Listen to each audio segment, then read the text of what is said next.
අයවාන ඔබ සියලුම දෙනාට ඔබ අදත් කැළඹෙන දේශපාලනයේ කතාව සුලිය විශේෂ වැඩසටහනත් සමග විශේෂයෙන්ම අපේ ගෙවිගේ සතියේදී ඔබෙන් සමුගන්නා විට සිහිපත් කළා වාගේම ගෙවුණු සතිය ශ්‍රී ලංකීය දේශපාලනයේ තවත් තීරණාත්මක කඩේම් කීපයක් සටහන් කළ සතියක් බවට පත් වුණා. විශේෂයෙන් අපි කවුරුත් නොපෙතු සිද්ධියක් ඊයේ දවසේදී රබුක්කනදී සිදුනා. ඒ තමයි විරෝධතා ව්‍යාපාරයක් අතරතුර සිදු වුණු වෙඩි තැබීමකින් විශේෂයෙන්ම 41 හැවිරිදි පුද්ගලයෙකු මේ යාම. ඒ සමගම මේ වන විට වෙනත් දේශපාලන කතිකාවක් රට තුළ නිර්මාණය වෙමින් තිබෙනවා. ඒ අතරතුර අද දවසේදී ත්‍රිනිකායක මහා සංඝරත්නය විශේෂ නිවේදනයක් නිකුත් කරා ජනාධිපතිතුමන් අග්‍රාමාත්‍යතුමන් විපක්ෂ නායකතුමන් ඇතුළු පක්ෂ නායකින්ට. ඒ තමයි මේ ආර්ථික දේශපාලනික අර්බුදන ඉක්මනින් විසඳාගත නොහැකි වූහොත් සංඝ සම්මුතියකට එළඹෙන්නට උන්වහන්සේලා තීරණය කර තිබෙන බව. ඒ වගේම IMF සාකච්ඡාවන් මේ වන විට කිසියම් ආකාරයකින් බලාපොරොත්තු වුණු තත්වයෙන් සාධනීය සාර්ථකත්වයක් අත්කර නොදෙන බවට කිසියම් ආකාරයක ඉඟියකුත් පළවෙමින් තිබෙනවා. මේ සියල්ල අතරේ දේශපාලනය තුළ නව මාතෘකාවන් නව මානයන් නිර්මාණය වෙමින් තිබෙනවා. ඒ වගේම දින ගණනාවක් තිස්සේ ඉදිරියට ඇදී එන ගෝල්ෆේස් පිටියේ පැවැත්වෙනා වූ අරගලය නැත්නම් ශ්‍රී ලංකාවේ තරුණ අරගලය තවදුරටත් ඉදිරියට යමින් පවතිනවා. මේ සියල්ල සමග අපි අදත් සූදානම් කැළඹෙන දේශපාලනයේ නවමානයන් පිළිබඳව කතා කරන්නට මේ කැළඹෙන දේශපාලනයේ කතාව සුලිය.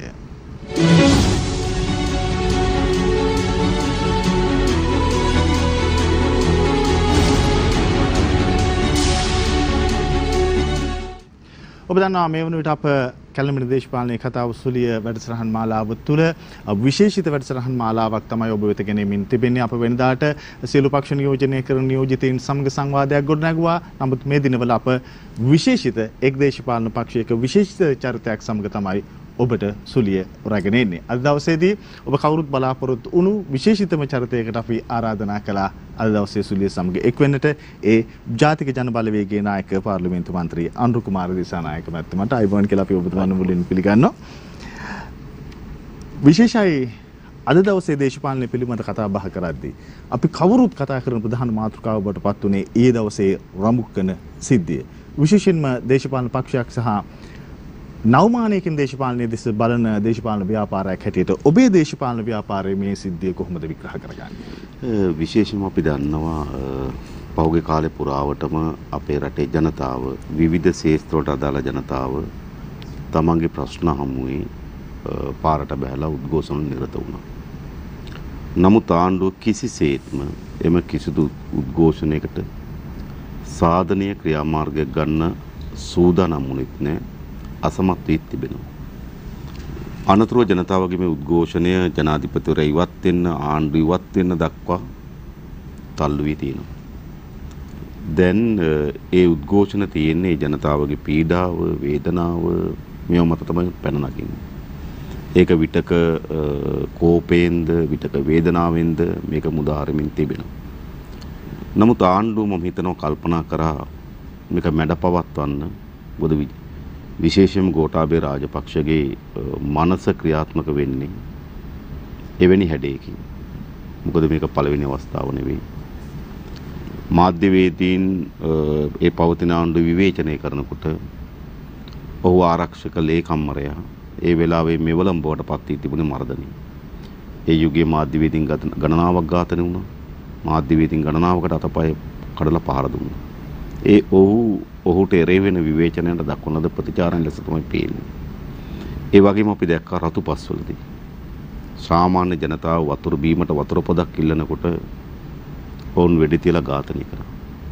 ඒ වගේම කටුනායකදී සේවක අර්ථසාධක අරමුදල තමන්ගේ අයිතිය උදුරා ගැනීම සඳහා ආණ්ඩුව කටයුතු කරනට ඒකට විරුද්ධව එළියට ආපු අයට වෙඩි තියලා ඝාතනය කරා.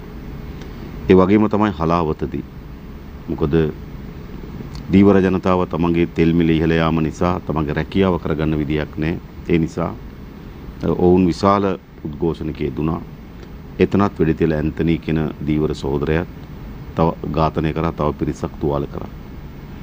ඒ නිසා මෙවැනි ජනතාවගේ සාධාරණ ඉල්ලීම් වලට ගෝඨාභය රාජපක්ෂගේ ප්‍රතිචාරය බවට පත් වී තිබෙන්නේ එවැනි ඉතිහාසය. ඒ නිසා වුන් කල්පනා කරන්නේ නැති මේ නැගෙමින් තිබෙන ජනතාවගේ වේදනාව, කෝපය, විරෝධය සමනය කිරීම සඳහා සාධාරණ විසඳුම් ලබා දෙනව වෙනුවට මර්ධන හස්තෙදියත් කරන්න පුළුවන් කියලා. බය කරලා, බියවද්දලා පාරට බහින එකට බියක් ඇති කරලා මේක පාලනය කරගන්න පුළුවන් වේවි කියලා උන් කල්පනා කරන්නේ. ඒ අනුව තමයි මෙම ප්‍රහාර සිදු වී තිබෙන්නේ. ඒ නිසා මේක හිතාමතා ආණ්ඩුව සැලසුම් කරන ලද ප්‍රහාරයක් බවට සාතික ගොඩක් තිබෙනවා. දැන් විශේෂයෙන් අද පාර්ලිමේන්තුවේදී පවා පොලිසිය භාර නව අමාත්‍යවරයා ඊට පස්සේ පොලිස්පතිවරයා ඊයේ විශේෂ ප්‍රකාශයක් කරා. පොලිස් මාධ්‍ය ප්‍රකාශකතුමන් කියනවා මෙතන කලහකාරීව හැසිරුණු පිරිස විශේෂයෙන් ඉන්ධන ලීටර් 30000කට වැඩි ප්‍රමාණයක් තිබුණු බවුසරයට ගිනි තියන්න තමයි සූදානම් වුණේ. ඒ විනාශය වළක්වා ගන්න තමයි මේ වෙඩි තැබීම. ඔබ දකින්නේ නැති එහෙමනම් ඒ බවුසරයේ ආසන්නයේ වෙඩි කෙනෙක් මේ යන්න ඕන. ඒකනේ. මොකද බවුසරයට අහස් කූරකින් ගිනි තියනව නෙවෙයි. එහෙනම් ඒ ආසන්නයේ වෙඩි මේ යන්න ඕන. හැබැයි මොහු මියගොස් මොහු ඝාතනය වී තිබෙන්නේ ඊට මීටර් 200කට වඩා ඈත අතුරු පාරක. ඒකෙන් පෙන්වු කරන්නේ කුමක්ද? මොවුන් පලා යන උද්ඝෝෂණකරුවන්ට හඹාගෙන ගොස් වෙඩි තැබීමක් මෙතන සිදු කොට තිබෙනවා. ඒ නිසා ඇත්තටම පොලිස් භාර අමාත්‍යවරයාගෙත් පොලිස්පතිවරයාගෙත් මේ කරන ප්‍රකාශම තමයි මේ ඝාතනයට ඔවුන් අනුබල දී තිබෙන බවත් මෙම ඝාතකයන් ආරක්ෂා කිරීම සඳහා ඔවුන් කටයුතු කරන බවත් පෙන්වු කරන්නේ. ඒ නිසා ඔවුන්ගේ මේ සඳහා බඳින උත්තරවලින්ම පෙන්වු කරනවා මොවුන් මේ සැලසුම් කරනද කරන දෙයක් කියන එක පිළිබඳව. ඒ විතරක් නෙවෙයි ඔබ දකින්නේ නැති. පොලිස් මාධ්‍ය ප්‍රකාශකවරයාගේ අද සාකච්ඡාව මොකක්ද? ඔහුට නඩු දෙකක් තිබෙන බවත්, ඔහු යම් පක්ෂ ක්‍රියාකාරකෙක් බවත්. ඒ කියන්නේ නඩු තියෙන මිනිස්සු මරන්න පුළුවන් අයිතියක් තියෙනවා. ඉතින් නඩු 35ක් තිබ්බා කියනවා ජනාධිපතිට. ඉතින් නඩු 35ක් තිබුණ ජනාධිපතිට සර් කියන ගමන් පොලිස් මාධ්‍ය ප්‍රකාශකවරයා කියන ඔහුට නඩු තියෙන පුද්ගලෙයි. ඒකෙන් කියන්න හදන්නේ මොකක්ද? ඔහු මේ සාමකාමී කෙනෙක් නෙවෙයි. ඔහු ප්‍රචණ්ඩකාරී කෙනෙක්. ඒ නිසා ඔහුගේ ඝාතනය සාධාරණය කරන්න මේ හදන්නේ. ඒ කිසිසේත්ම යුක්ති සහගත නැහැ. ඒ නිසා ඒ සියලු හැඟවුම් වලින් පෙන්වු කරන්නේ මේ ආණ්ඩුව සැලසුම් සහගත කරන ලද දෙයක්. ඔබට මතක් කරගන්න කටුනායකදී. කටුනායකදී රොසාන් චානකව ඝාතනය කරාට පසුව පොලිස්පතිවරයා වගකීම් බාර අරන් ඉල්ලා අසුණා. හරිද? මහින්ද බාලසූරිය. ඉල්ලා අස්සලා ඒ තත්ත්වය සමන වුණාට පස්සේ මහින්ද රාජපක්ෂයකට ජනාධිපතිවරයා හිටපු පොලිස්පති මහින්ද බාලසූරියව බ්‍රසීලයේ තානාපති කරා. හොඳ. ඊට පස්සේ තානාපති කරාට පස්සේ 2015 ජනාධිපතිවරණය ආවා. ඒ ආසන්නයේදී පොලිසිය භාර අමාත්‍යාංශයේ ලේකම්වරයා බවට පත් කරා. එහෙනම් එදා ඝාතනයේ වගකීම් බාර අරගෙන ඉල්ලා අස්සු කෙනාට මහින්ද රාජපක්ෂ සැලකුවේ තානාපති ධූරයක් සහ අමාත්‍යාංශ ලේකම් ධූරයක් පුදමි. එයින් පෙන්වු කරන්නේ කුමක්ද? එදත් ඔවුන් ඝාතකයන් ආරක්ෂා කරපු බව. ඝාතනය වෙනින් පෙනී හිටපු බව. ඉතින් එහෙම රෙකෝඩ් එකක් තියෙන නායක මේකට. ඒ නිසා දැනුත් සාධාරණ සැකයක් තිබෙනවා. මම එකක් කියන්නේ. ගෝඨාභය රාජපක්ෂත් ඔහුගේ ආණ්ඩුවත් තේරුම් ගන්න ඕනේ. මේ ජනතාව පාරට බහලා තිබෙන්නේ තමන්ගේ ඔළුවේ හැදිච්ච මොකක් කර හිතලුවක් නිසා නෙවෙයි. ඇත්ත පීඩාවක් තිබෙනවා. ත්‍රිවිල් රියදුරෙකුට පොලිමේ පැය 4ක් විතර ඉඳලා තෙල් ගහගෙන පැය 2ක් හයර දුවන්න ඕන. දැන් ගොඩක් අය ත්‍රිවිල් එකේ හයර වලට යන්නෙත් නැහැ.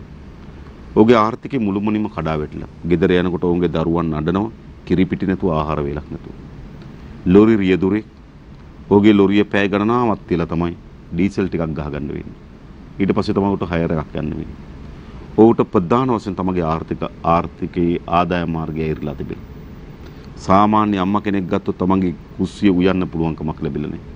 දරුවා කිරිපිටි ටිකක් නැතුව කෑ ගහනවා. සියලු ආදායම් මාර්ගය ඉරලා තිබෙනවා. බහඬ බිල දරා ගන්න බැරි තරම ඉහළ යාම. නේද? රුපියල් 560ට ගිහිල්ලා තියෙනවා පරිප්පු කිලෝ එක. හාල් කිලෝ එක රුපියල් 200 ඉක්මවා ගොස් තිබෙනවා. හිතන්නකො මොකද වෙලා තියෙන්නේ කියලා. ඒ නිසා මේ ජීවන බරත් මේ වෙන මුකුත් නෙවෙයි ආහාර ටික. ආහාර ටිකක් ලබා ගැනීම සඳහා ආදායම් මාර්ගය. මිනිස්සු සාධාරණ නැද්ද පාරට එන එක? සමාන ඔවුන්ගේ දරු ළඟ යනවා නෙමෙයි. අපි අර කතා කරපු කාරණාව එතනින් ඒ කාරණාව විවර කරගෙන ඉස්සරහට යන්න ඕන හින්දා මම අහන්නේ ඔබේ අවසන් විග්‍රහය ඔබේ සහ ඔබේ ව්‍යාපාරයේ ඊයේ සිදුවීම සැලසුම් සහගත ඝාතනයක් කියලා. අනිවාර්යයෙන්. ඒක විතරක් නෙමෙයි. මේ වෙඩි තබා කරනද ඝාතනය. හැබැයි පොලිමේ ඉඳලා 8 දෙනෙක් මැරී තිබෙන. ඒවත් ඝාතන. තව දවසක් හරි වැඩිපුර ජීවත් වෙන්න පුළුවන් අය තමයි පොලිමේ ඉඳලා මිය ගියේ. ඒවා ඝාතන නෙමෙයිද? ඒ නිසා මේ සියලු ඝාතනයන්ට මේ පාලකවක් කියන්න ඕනේ. මේක පිළිබඳ කිසි සැකයක් තියාගන්න එපා. මේ ඝාතනයන්ගේ වග උත්තරකරුවන් කවදා හෝ නීති හමුවට පමුණවන්න ඕනේ. කබ්‍රාල්ලා තමන්ගේ ආර්ථිකයේ ඉතාමත් වැරදි තීන්දුව తీරන ගත්තු. බැසිල් රාජපක්ෂලා තමන්ගේ ආර්ථිකයේ වැරදි තීන්දුව తీරන ගත්තු. ගෝඨාභය රාජපක්ෂලා ඊට අනුබල දීලා ආරක්ෂා කරපු. මේ ආර්ථිකයේ බිඳ වැටීම විසින් තමයි පොලිමේ ඉඳලා මිනිස්සු 8 දෙනෙක් මිය ගියේ. ඒකට මොනවා කියන්න ඕනේ නැත්. මේ වෙඩි තබා ඝාතනය කරේ. මේ තෙල් ටික තිබුණා නම් ආහාර ටික තිබුණා නම් ආදාය මාර්ගයක් තිබුණා මේ පොලිමේ පාරට ඇවිල්ලා කෑ ගහන්නේ නැහැ මිනිස්සු. එනිසා මේවා මිනිස් ඝාතන. සැලසුම් සාගත මිනිස් ඝාතන සමහර ඒවා. එනිසා අනිවාර්යයෙන් මේම ඝාතකයන්ට දඬුවම් හිමි විතුයි. මේ සියලු චෝදනාවන් ඔබේ පාර්ශවයෙන් ආණ්ඩුවට දෙන අතරතුරේ දැන් රටේ තනින් තන අපි දැක්කා පාරවල් වලට බහැලා ජනතාව Tamange අතර නීති අරන් වැඩ කරන තැන් පාරවල් වහගෙන සමහර තැන්වල ටයර් ගිනි තියමින් සමහර තැන්වල බස් වලට පහර දෙමින් පොදු දේපල වලට පහර දෙමින් ඒකෙදී ආණ්ඩුවේ පාර්ශවය කෙලින්ම ඇඟිල්ල දික් කරන්නේ ඔබේ පාර්ශවයට මේ අතීත සිදුවීම් එක ජනතා විමුක්ති පෙරමුණ තමයි මේක යට ඉන්නේ. නෑ මම දැක්කා පහුගියදා අගමැති මහින්ද රාජපක්ෂ ජාතිය අමතනවා කියලා කතාවක් කරා. එතකොට ඒ වෙලාවේ රටේ විශාල ආර්ථික අර්බුදයක් තිබුණා. ඒ වගේම දේශපාලන අර්බුදයක් තියෙනවා. දැන් අගමැතිවරයා රට අමතලා කතා කරනකොට බලාපොරොත්තු උනේ මේ ආර්ථික අර්බුදයට ඔහුගේ ආණ්ඩුවේ විසඳුම් මේ දේශපාලන අර්බුදේ විසඳා ගැනීම සඳහා උන්ගේ මාර්ගසිතියම බලාපොරොත්තු වුණා. හැබැයි උලුප්පු කිව්වේ මොකද්ද? 1988 89 ටයර් සෑරේ හරිද මේ ඊට පස්සේ තව ටිකක් කිව්වා යුද්ධය අවසන් කිරීම ඒ ජයග්‍රහණය මේ වගේ ඒවා තමයි ඔහු කිව්වේ. ඒ වෙලාවෙත් ඔහු උත්සාහ කරේ ඇත්ත මේ රටේ ජනතාවගේ වේදනාව සහ කෝපය තේරුම් ගන්න හදවතක් වුණ නැති බව. ඔවුන්ට ඒක දැනෙන්නේ දැනුත් මේ කරුණු ගොතන්නේ ඒකට. මා හිතනවා ජනතාව කෝපයටපත් වෙන්න එපා. කඩාකප්පල් ක්‍රියාවන්ට සම්බන්ධ වෙන්න එපා. මොකද ආණ්ඩුවට ඒ වාසිය. ඒක සටන් කරන බලවේග වලට වාසියක් නෑ. පොදු දේපල විනාශයකට භාජනය කරනවා නම්, ප්‍රචණ්ඩකාරී හැසිරීමකට එනවා නම්, ඒ වාසාගත තත්ත්වය හදන්නේ ආණ්ඩුවට. එවැනි ප්‍රචණ්ඩකාරී හැසිරීමක් අවශ්‍ය වී තිබෙන්නේ ආණ්ඩුවට. දැන් තාමත් මිරිහානේ බස් එක පුලුස්සා දැම්මේ කවුද කියලා තාමත් හොයාගන්න බැරි වී තිබෙනවා. ඔබ හිතන්න යුද හමුදා බස් එකක්, යුහ අංකයේ තියෙන බස් එකක්, යුද හමුදාවට අයිති බස් එකක්. යුද හමුදාවට අයිති බස් එකක් ඩ්‍රයිවිං කරන්නේ හමුදා නිලධාරියෙක්. හමුදා සොල්දාදුවෙක්ම බස් එක ඩ්‍රයිවිං කරනවා. ඒ විතරක් නෙවෙයි යුද හමුදා බස් එක කඳවුරෙන් පිටත් වෙනකොට ඒ බස් එකට අනිවාර්යෙන් දෙන්නෙක් ඒ බස් එක බාරව හමුදා සොල්දාදුවන් ඉන්නවා. ඔබ දැකලා ඇති හමුදා බස් එක යනකොට ඉදිරි දොරෙත් පසු දොරෙත් ඉන්නේ උන් දෙන්න. ඒතර එහෙම බස් එක නතර කරනවා. ඒ හමුදා සොල්දාදුවන් දෙදෙනා කෝ වෙන පිටස්තර පුද්ගලයෙක් පැනලා ඒ බස් එක අරගෙන යනවා. හමුදා බස් එක එහෙම අරගෙන යන්න පුළුවන් කියලා ඔබ හිතනවා. ඒතර එතරම් තියෙන අපේ සාධාරණ සැකයක් මොකද්ද? එතන සාධාරණ සැකයක් තිබෙන මෙවැනි ප්‍රචණ්ඩකාරී තත්ත්වයක් නිර්මාණය කිරීම සඳහා ආණ්ඩුව මෙදිහත් වුණා. ඔබතුමා විග්‍රහය ඉදිරියට කරගෙන යන්නේ ඒ ওই කාරණාව ආදාළ කාරණාවක් මම මතු කරන්නේ. දැන් අපි දැක්කා පුද්ගලයෙක් එහෙම ඇවිල්ලා කියනවා මම මෙහෙම බස් එක අරන් මේ ටික කරා කියලා. අඩුම ගානේ ඔබේ ව්‍යාපාරය හරි මැදිහත් උනේ නැත්තේ ඇයි? ඔහුට එරෙහිව නීතිමය ක්‍රියාමාර්ගයක් නෑ. වැඩේ තියෙන්නේ මේම. ඕක හැම වෙලාවම ආනවා ඒ ඇයට එරෙහිව අපිට නීතිමය ක්‍රියාමාර්ග ගන්න බෑ. අපිට තියෙන පොලිසියට පැමිණිලි කරන්න, අපරාධ පරීක්ෂණ දෙපාර්තමේන්තුවට පැමිණිලි කරන්න. ඒතරේ පරීක්ෂණ ක්‍රියාවලිය යන්න ඕන ඒ ආයතනය. දැන් ඔහු කාත් එක්ක දුරකථන ඇමතුමක් කරේ කියලා මට අහන්න බෑනේ. ඒක පුළුවන් අපරාධ පරීක්ෂණ දෙපාර්තමේන්තුව ඒ පිළිබඳ බී රිපෝට් එකක් කරා දත්ත වාර්තා කරලා තොරතුරු වාර්තා කළා මහේස්ත්‍රාත් අධිකරණයට. මහේස්ත්‍රාත් අධිකරණයේ නියෝගයක් ගන්න ඕන මොකද්ද? එයා ඒ වෙලාවේ දුරකථන ඇමතුමෙන් කාත් එක්කද කතා කරේ කියලා. ඒක කරන්න ඕන ආණ්ඩුව. ඉතින් ආණ්ඩුව මේ ප්‍රචණ්ඩකාරීත්වය ආරක්ෂා කරන තැනක නම් ඒවා වෙන්නේ නැහැ. දැන් මේ රඹුකන සිද්ධියේදීත් මා දැක්කා ගොඩක් අය වාර්තා කරමින් තිබෙනවා. ඒ ත්‍රිවිල් එකක් එතන ගිනි තැබුවේ එම පොලිස් නිලධාරියෙක් මැදිහත් වෙලා කියලා. සමහර වීඩියෝ පට තිබෙන බව දැන් වාර්තා වෙලා තිබෙනවා. ඒ වගේම ඔබ දැක්ක එතන විශාල බයිසිකල් ප්‍රමාණයක් බිඳවට්ටවා පොඩි කොට තිබෙනවා. ඒතර ඒ උද්ඝෝෂණකරුවන් එතන දුවනකොට ඒ බයිසිකල් ඉතා හොඳින් තියෙනවා. එමන් පොඩි කරේ කවුද? ඒ නිසා ඇත්තටම මා කියන්නේ මේ ප්‍රචණ්ඩකාරීත්වයේ ගැටුම්කාරීත්වය අවශ්‍ය වී තිබෙන ආණ්ඩුවට අමාරුම වී තිබෙන්නේ ජනතාවගේ සාමකාමී උද්ඝෝෂණය. ඒකට තමයි ඔවුන්ට මුහුණ දෙන්න බැරි වී තිබෙන්නේ. අද ගෝල් ෆේස් පිටි මේ තිබෙන උද්ඝෝෂණයේ තිබෙන සාමකාමීත්වය තමයි ඔවුන්ට ඇති වී තිබෙන තර්ජනය. මෙතන කුඩා හෝ ප්‍රචණ්ඩකාරී තත්වයක් නිර්මාණය වුණා නම් මේ වෙනකොට ඔවුන් උතරින් අයින් කරලා. එනිසාද ප්‍රචණ්ඩත්වය ඕන වී තිබෙන්නේ. කෝපය ඒ ඇතුලේ ඇති වෙන කලාකාරී තත්වයක් අවශ්‍ය වී තිබෙන්නේ ආණ්ඩුවට. ඒ නිසා මේ සියලු උද්ඝෝෂණ වලට යෙදෙන අයට අපි කියන්නේ ඔබ ඉතාමත් සැලකිලිමත් වෙන්න. ඔබ සාධාරණ ඉල්ලීමක් ආණ්ඩුවට ඉදිරිපත් කරන්න. හැබැයි අනිත් පැත්තෙන් කලහකාරී තත්ත්වයක් නිර්මාණය වුණොත් ආණ්ඩුවට ඒ වාසාගත උපයෝග කරගන්න. ඒ නිසා ඒක ඇතුළෙන් ඔබතුමන් කියනවාද මේ කලහකාරී තත්ත්වය නිර්මාණය කරන්නේ ආණ්ඩුවමයි කියලා? ඔව්. බොහෝ ඒවා. ඒ වගේම මා දන්නවා තමන්ගේ දරුවා ආහාර නැතුව කෑ ගහනකොට දැන් ඔබ හිතන්න ඊයේ මා දැක්කා බස් රියදුරා එනවා එයාගේ ට්‍රිප් එක යන්න එයාගේ බස් ගමන යන්න එයා එනවා සෙඩ් එක ගාවට. එනකොට තෙල් ගහගන්න බැරි වෙනවා. එයා දන්නවා අර හවස එනකොට දරුවා බලන් ඉනවා කිරි පැකට් එකක් කරේ ආහාර වේලක් කරයි කියලා. අට ගෙදර යන්න විදියක් නැහැ. එයා මොකද කරන්නේ? බස් එක පාර හරහා කරනවා. ඒක සාධාරණ ජනතාවගේ හැසිරීම. ත්‍රිවිල් රථය අරගෙන එයා එනවා ත්‍රිවිල් රස්සාව කරන්න. හැබැයි තෙල් ගහගන්න විදියක් නෑ. එයා ත්‍රිවිල් රථේ පාරේ තියලා යනවා යන්න. මා දැක්කා දික්වැල ප්‍රදේශයේ දීවරයි බෝට්ටු අරගෙන ඇවිල්ලා පාරේ පුච්චනවා. මොකද එයාට බෝට්ටුව තියෙනවා තෙල් ගහගන්න විදියක් නෑ මූදි යන්න විදියක් නෑ. ඉතින් බෝට්ටු පුච්චලා දානවා. තේරුම් ගන්න ඕන මේ ආණ්ඩුව මේ ජනතාව ඇති වී තිබෙන පීඩනයේ ප්‍රමාණය. ඒක තේරෙන්නේ නෑ මේ ගෝඨාභයට තේරෙන්නේ නෑ ඒවා. එයා දන්නේ එයාට හැඟීමක් නෑ එයාට දැනෙන්නේ නෑ. හරි මං හිතන මහින්ද රාජපක්ෂට මෙලෝ 100ක් නෑ දැන්. ඒකයි ඇත්ත කතාව. හරිද එයාත් එක්ක සමීපව කතා බහ කරන අපිට කරලා තේරෙන්නේ නෑ කියන මතක හිටින්නේ නෑ. හරිද පැය විනාඩි 10ක් එක දිගට සාකච්ඡාවක් ගෙනියන්න බෑ.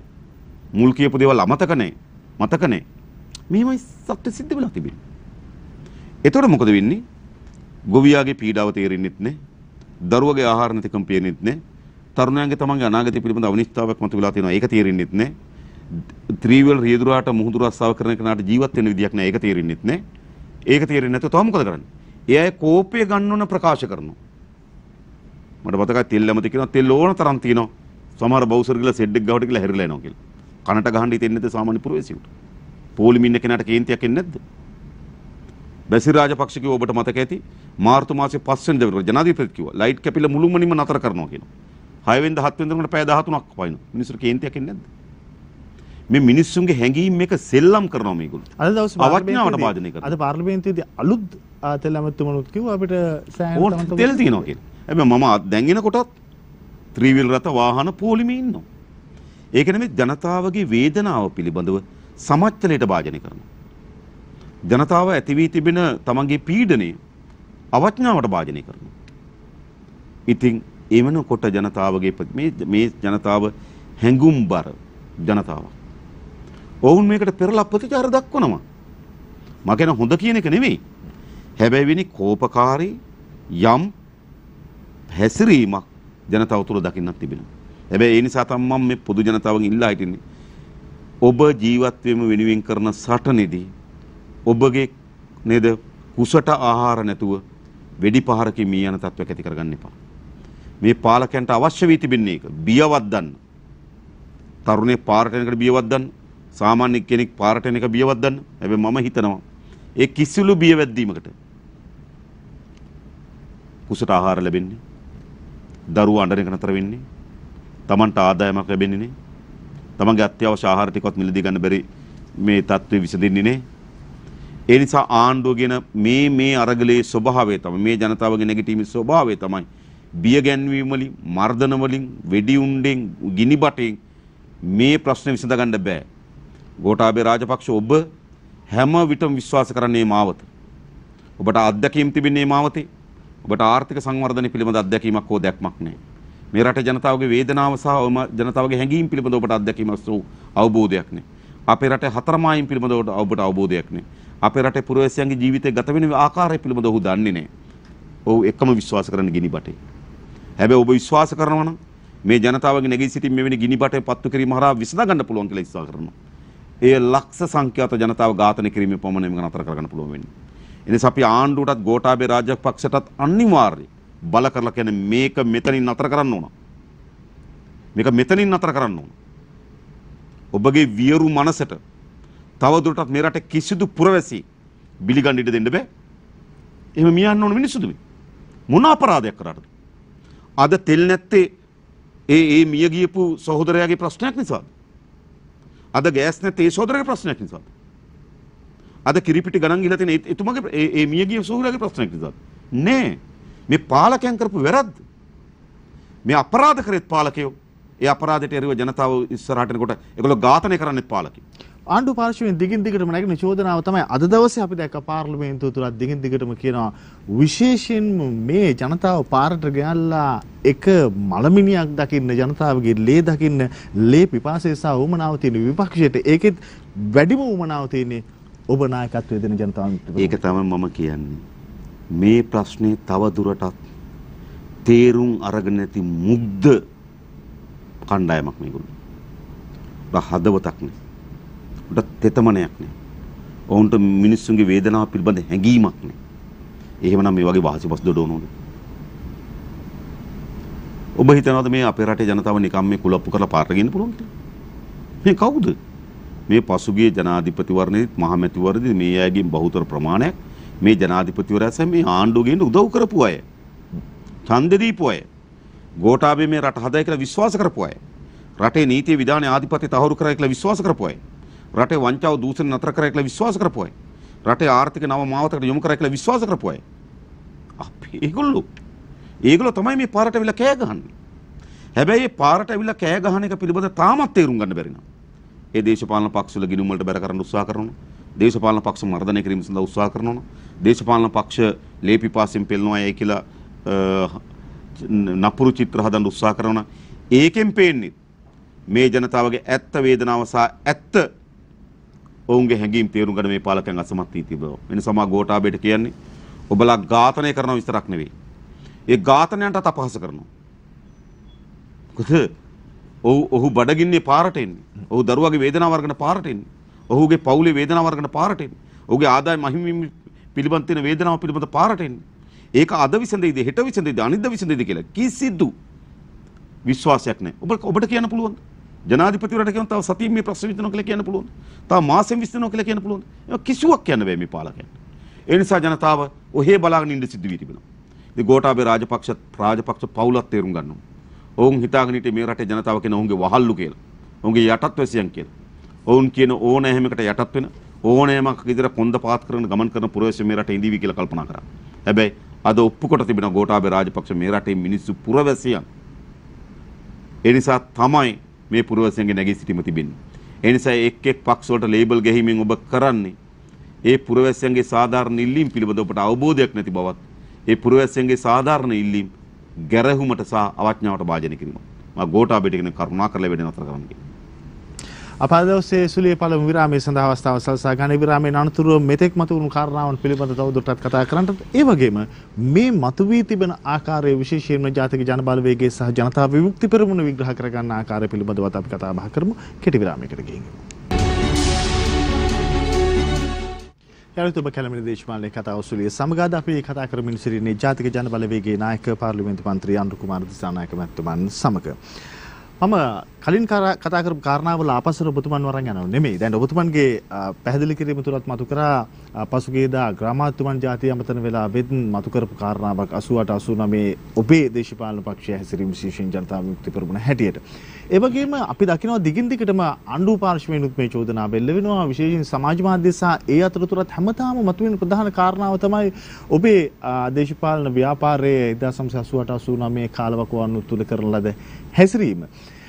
අපි දකිනවා ඒ වගේම ඔබ සහ ඔබේ ව්‍යාපාරයේ බොහෝ දෙනෙක් මේ පිළිබඳ පැහැදිලි කිරීම උත්සාහවත් කරනවා.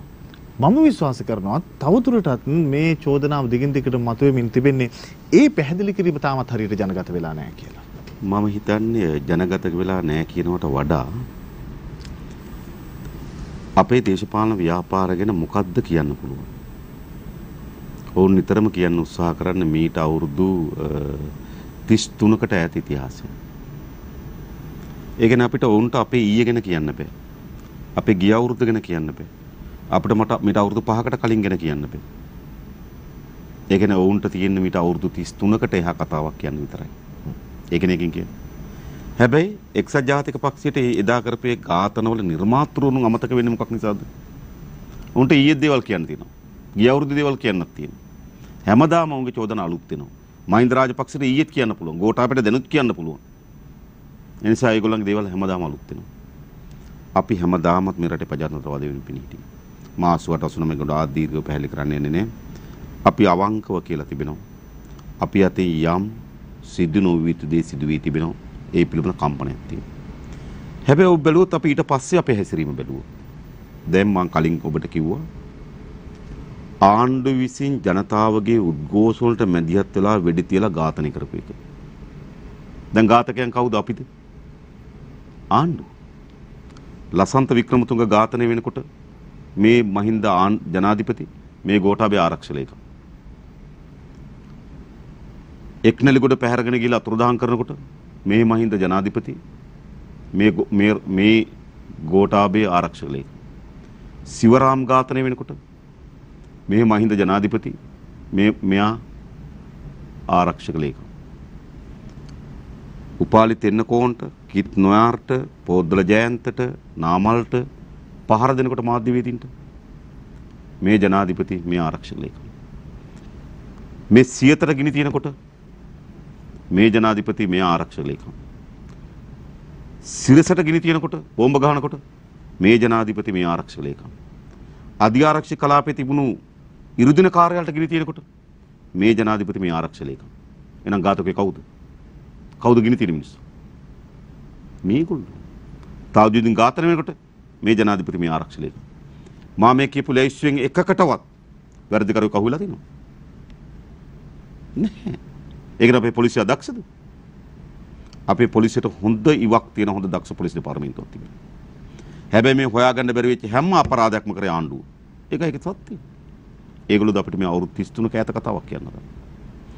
ඒ විතරක් නෙවෙයි අපි ගත්තොත් 17 වෙනි සංශෝධනයේ මේ 1978 අවුරුදු ආණ්ඩු ක්‍රම ව්‍යවස්ථාවට ගෙනාපු සංශෝධන වලින් ප්‍රජාතන්ත්‍රවාදය සඳහා ගෙනත් තියෙන සංශෝධන දෙකයි. අනිත් ඔක්කොම ගෙනලා තියෙන බලයේ තියෙන පක්ෂ බලය තහවුරු කර ගැනීම. ඒකක් තමයි 17 වෙනි සංශෝධනය. දැන් ප්‍රජාතන්ත්‍රවාදය සඳහා 17 වෙනි සංශෝධනය ගෙනෙන්නේ නැහැ. අපි එදා පරිවාසී ආණ්ඩුව කළ චන්ද්‍රිකාට බල කරේ නැත්තම් ඔබට අපි සහාය ලබා දෙන්නේ නැහැ මේක ගෙනාවේ නැත්තම් කියලා. එදා ප්‍රජාතන්ත්‍රවාදී වෙන පිණි හිටියා.